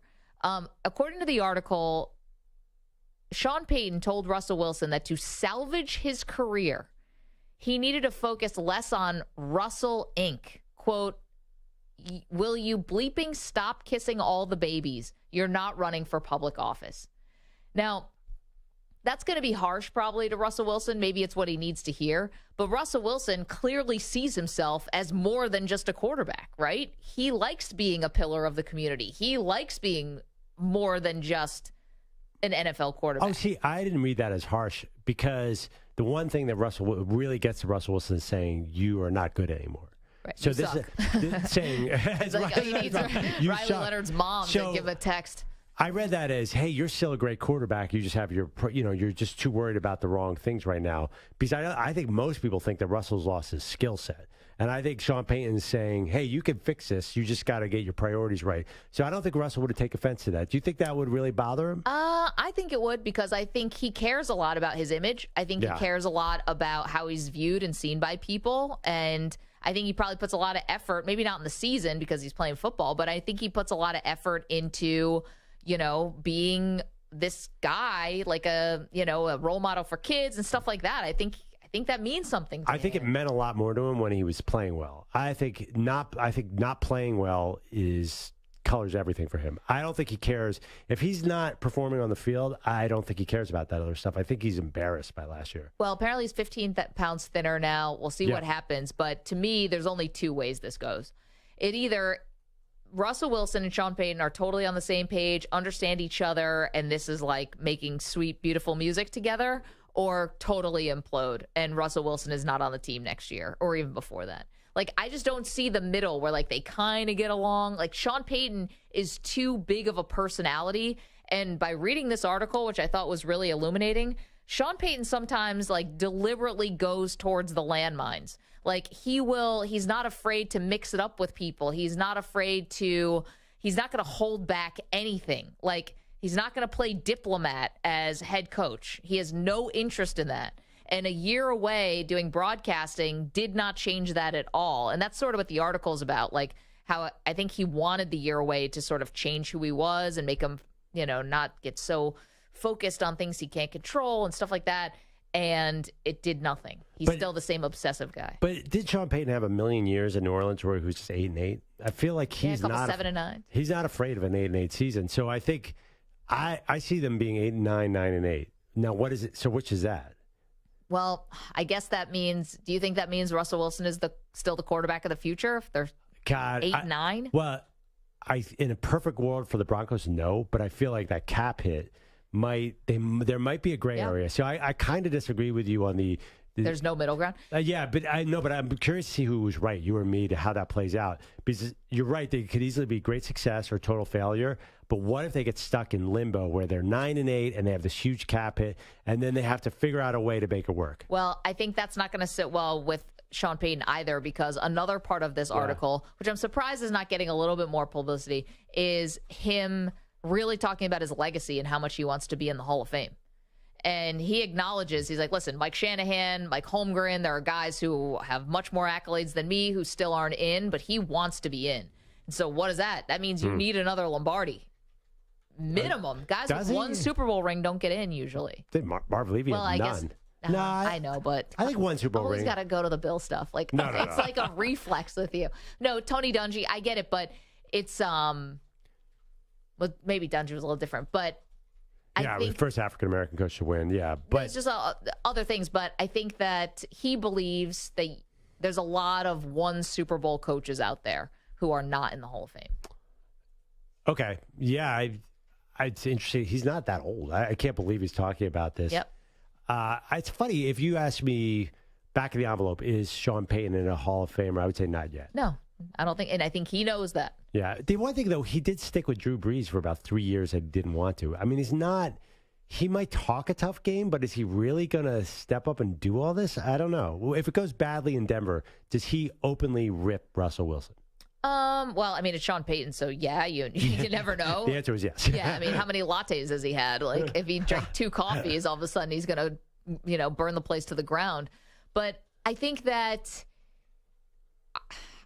he probably feels like he has more power in the organization than Russ, which is odd because Russ is making a ton of money. Well, I mean, Russ has power in the organization now after last year. Well, that. Yeah, it went so poorly last year. Listen, I hope everyone there is on the same page. We got to improve this. Russ has got to stay healthy. I mean, he's very good when he runs, but now that he's 34, trust me, when you get older, that running hurts. I have my first basketball game of the weekend, and I'm already preparing to blow out my hamstring. Yeah, and Russ is right with me. You and Russell, same. Yeah, I think that everyone should just shut up and focus on Russ here. I didn't read the article yet. Was there that energy like, hey, I'm really focused on making this work with Russell Wilson, or he didn't even care? No, there was definitely that. It just, the article was so focused on Sean Payton and about his journey and his, new relationships and stuff like that. Okay. And, like his new wife, stuff like that. Oh, thrilling. Listen, and he's talking about his legacy. And Bill Parcells has quotes in there where he's like, listen, he tells Sean before he took the Denver job, you know where the landmines are, and you know how to navigate through this, not to step on a landmine. And at the end of the article, Sean Payton says, well, sometimes I like to drive into the landmines. Yeah. So it's like, what has he really learned? It's interesting. We spent so much energy on Denver last year. I think people refuse to do it this year. Mm-hmm. I do hear there's just no Broncos talk. Browns and Broncos are 2 potential playoff teams who've disappeared from the radar. Which might be a good time to buy low on those. Yeah, I mean, I think that's a much better position. And I hate to say it, your Buffalo Bills not getting a lot of buzz either. If you did a buzz meter, it's fair to say Buffalo is nothing like last year. No, I mean, Peter King picked him to go to the Super Bowl against your Eagles and lose. Yeah. I'm like, is he trolling the show? Was Peter? No, because everybody on the planet is picking the Eagles. Oh, okay. They are so popular right now. Tell me how to do this, because you were a Bills fan last year when everybody picked the Bills. Do I panic? No, and as you can see behind me, if you're watching youtube.com/CBS Sports Radio, it has been 16 days since I had a Bills meltdown. Whatever, you yelled at me because I didn't pick DeMar Hamlin for my comeback player of the year, even though the season hasn't started. That's not a Bill story. That's a human story. That you want to go against him, you're going to anger the football gods. Okay, 855-212-4CBS. We've got the latest from Jerry Jones. What did he have to say about the secret to running the Cowboys? Got that and much more after this CBS Sports Update. Here's Emmanuel Barbari. CBS Sports Radio. Sports Flash. Guys, some football notes. Nick Bosa, now the highest paid defensive player in NFL history, ends his holdout. He's likely to play this weekend against the Lions. The terms, 5 years, $170 million, $122.5 million guaranteed. The Chiefs are listing tight end Travis Kelce as questionable for tomorrow night's opener. Kelce hyperextended his knee yesterday in practice. He has a bone bruise, and after further testing, the Chiefs believe Kelce's ACL is good to go. Rams wide receiver Cooper Kupp has been battling that hamstring injury. He's officially out for Week 1 against the Seahawks. Defensive end Chandler Jones not with the Raiders due to a private matter. That's what head coach Josh McDaniels is calling it, but Jones did rip McDaniels and the team on social media yesterday. McDaniels did say Jones' status isn't clear for the Raiders opener on Sunday against the Broncos. Joshua Dobbs officially the starting quarterback for the Cardinals. Dobbs acquired a couple of weeks ago. Dobbs finished last year leading the Titans. Baseball, the league is placing Dodgers left-hander Julio Urias on administrative leave, that after his arrest on suspicion of felony domestic violence. Pirates came back to beat the Brewers 5-4. Guardians edged the Twins 2-1. Cubs' fourth straight win, 8-2 over the Giants. I'm Emmanuel Barbari. Coming up later on the Zach Gelb Show, we preview Texas, Alabama, plus the NFL season with former MVP Sean Alexander. 6 p.m. Eastern, 3 Pacific. CBS Sports Radio.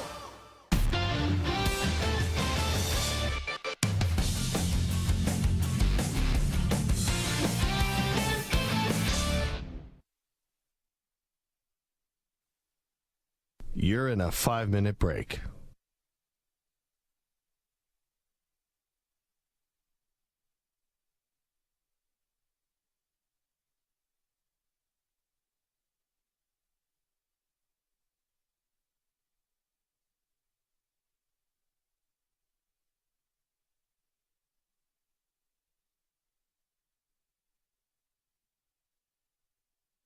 Four minutes, 30 seconds remaining.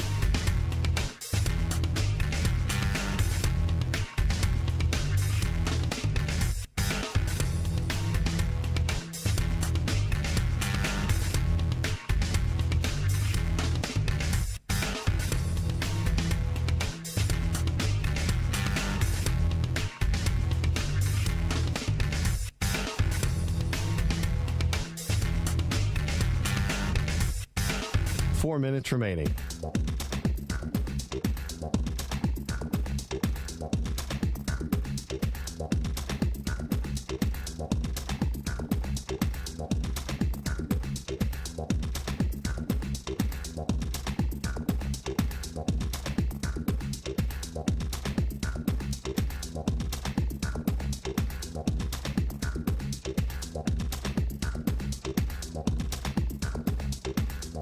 Three minutes, 30 seconds remaining.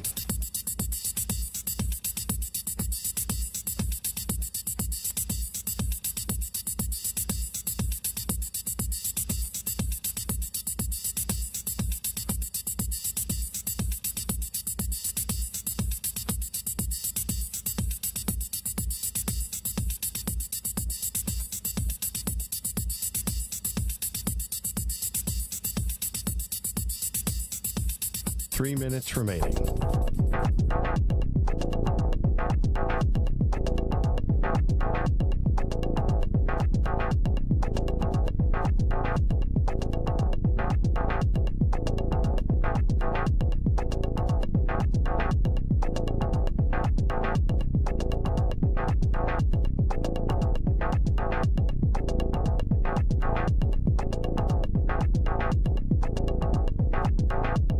Two minutes, 30 seconds remaining.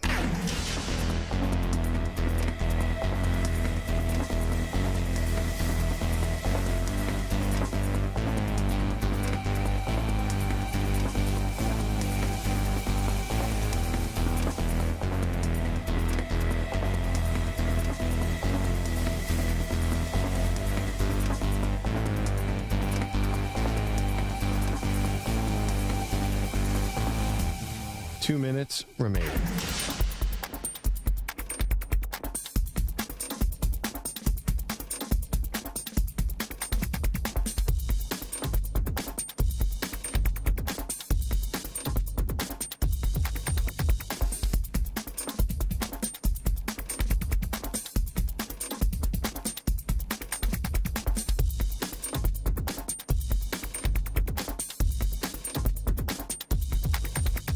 One minute, 30 seconds remaining.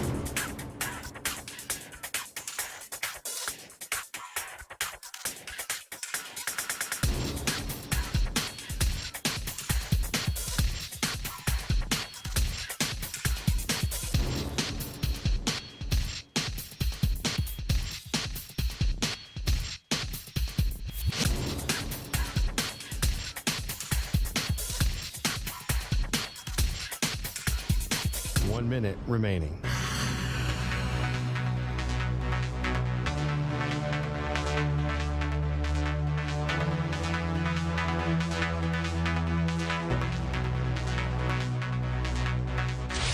Five seconds remaining.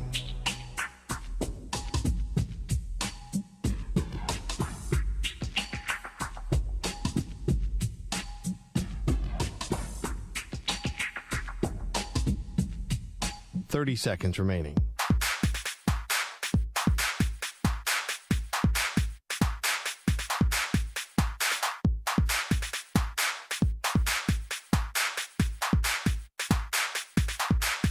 Fifteen seconds.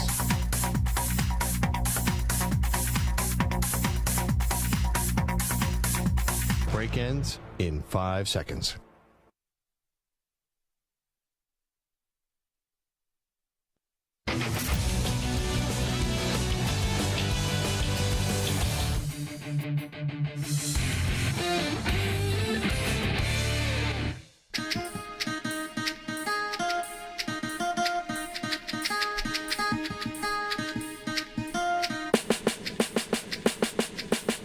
Welcome back to the show. Maggie Gray, Andrew Perloff, hanging out on CBS Sports Radio. Let's get to our shot of the day. He shoots! And the shot of the day is brought to you by Casamigos Tequila. Casamigos is brought to you by those who drink it. Today's shot of the day comes from our guest, Josh Booty, former LSU quarterback and former professional baseball player. Not only does he know Deion Sanders, they're friends, and after he watched Colorado take care of TCU, he made a call to Deion on behalf of his own son. I have a senior receiver that's my son in Louisiana, Shreveport Evangel Christian, and he's getting recruited, and Deion was looking at his tape. So I'd love for him to get a chance to play for Deion. You know, they've got such a hype machine going there that he's going to win some ball games. And it's fun to watch, you know, them throw the ball around like they did last week, have 400-yard plus receivers. I mean, who doesn't want to go play? That's why I called him about my son right after the game. I'm like, you guys have 400-yard receivers. That's amazing. That's an offense you want to play in to be productive. And he's a fun guy to play for. If I had to do it all over again, I'd want to play for either him or Lincoln Riley. There you go. So that was Josh Booty. You're wondering the Deion effect throughout, well, going out to high school football now. Josh Booty making personal phone calls to Deion to try to get his kid to Colorado. Yeah, it's funny. He didn't say Brian Kelly, the LSU coach. Who would he want to play for? But listen, if I have a kid who plays a skill position, I want to get into that Big 12. I mean, you saw it. TCU ran the Big 12 last year with that defense. And in fact, the defense, so this is going to be a lot of offense. Think about it, Colorado's going to do well in the Pac, I think they'll be presentable in the Pac-12. They're going to score 65 points a game once they get to the Big 12. Yeah, I know. It's going to be on. And I did think that was one of the things we're talking about with Deion Sanders is just like, first of all, what's it going to look like now that we're past the first game, right? If the pixie dust, is on this team right now, but if it starts to fade, then what happens? How would Deion handle any kind of losing if indeed that, starts to pile up or whatever? And then it's like, what's next? I mean, Deion's out there saying he's got more Travis Hunters, guys who can play both ways, that he wants to get to Colorado. In fact, he said that on Undisputed, and it really made Michael Irvin laugh very hard.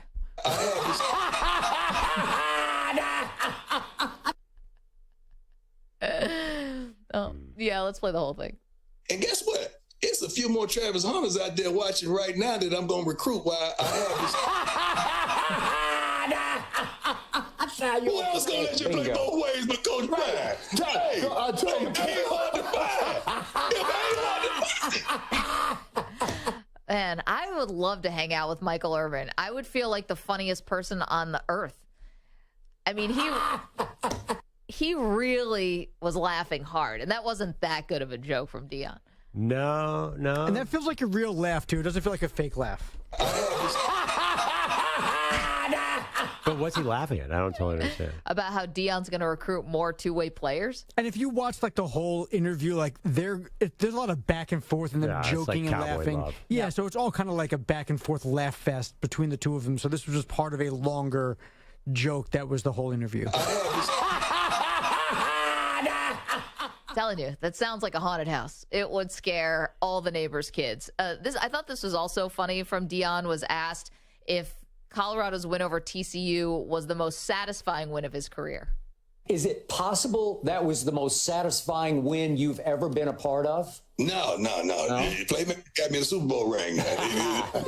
Playmaker got me a Super Bowl ring, and Jerry got me another one. So, now those are satisfying wins. Like, let's not get carried away here, Skip. Okay? Like, satisfying win, sure. But come on.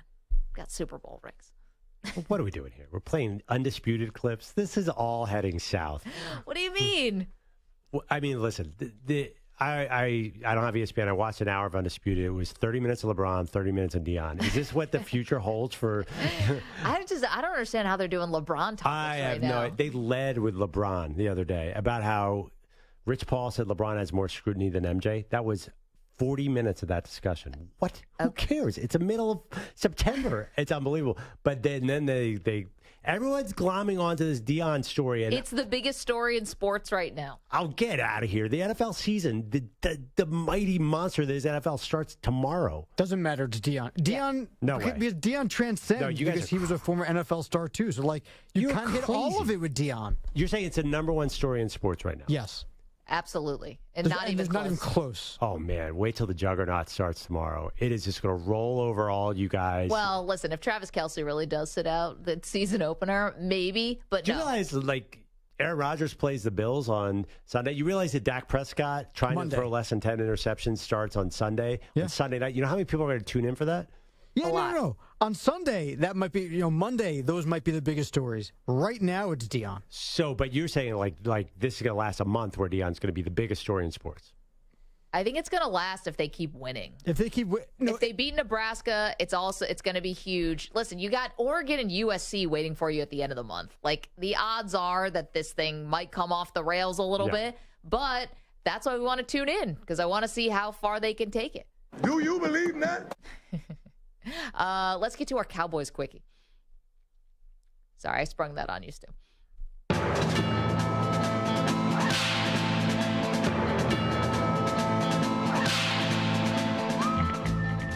Well, Perloff is right.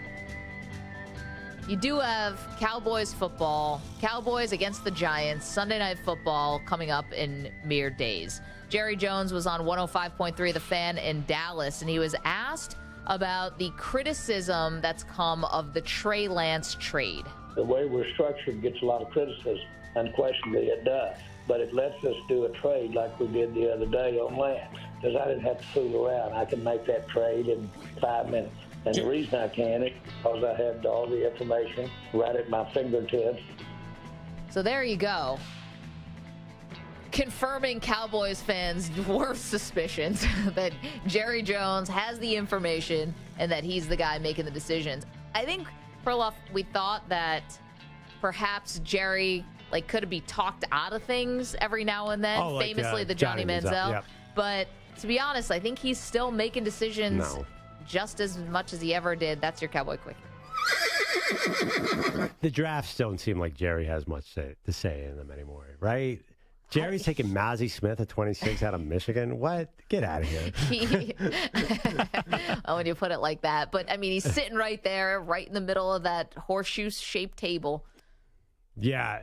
Well, listen, by the way, just a little rating. Just back my point about the NFL might roll over. The TCU-Colorado game did a whopping number of 7 million, the biggest Fox News number ever. Pretty good. Yeah. The Nebraska game's going to be even bigger. Yeah, like 8 million.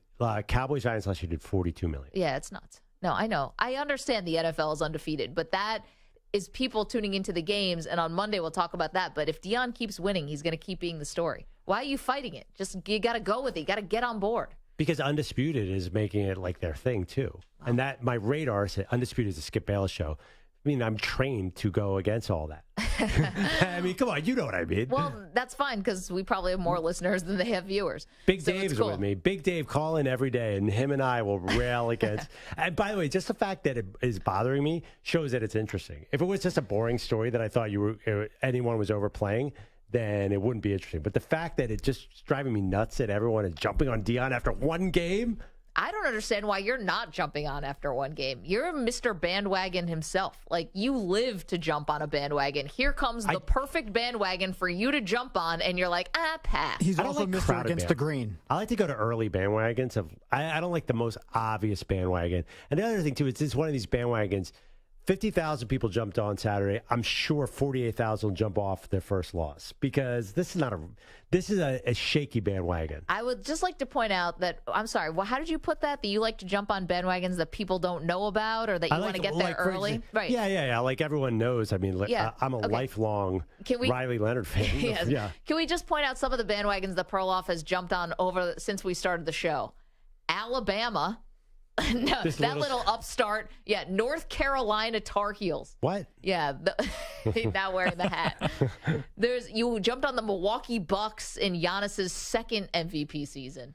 Like, these are not out of the but pulling teams out of the woodwork. You can't jump on Alabama and claim that I found this little engine that could. I got on Alabama after everyone else had jumped off. Nobody jumps on the Alabama bandwagon anymore. It was cool in 2016. Okay. Listen, North Carolina had to make the Final Four for me to jump on. Yeah, sometimes you bought I'm the half hat at the Final Four. Yeah. We'll see. I mean, that was 2 years ago, by the way. Yeah. Okay. I'm just surprised you're not jumping on the Chiefs bandwagon. We put up the poll very, very succinctly. Chiefs ? 49% say yes, 51% say no. So Perloff, you got to jump on yes or no.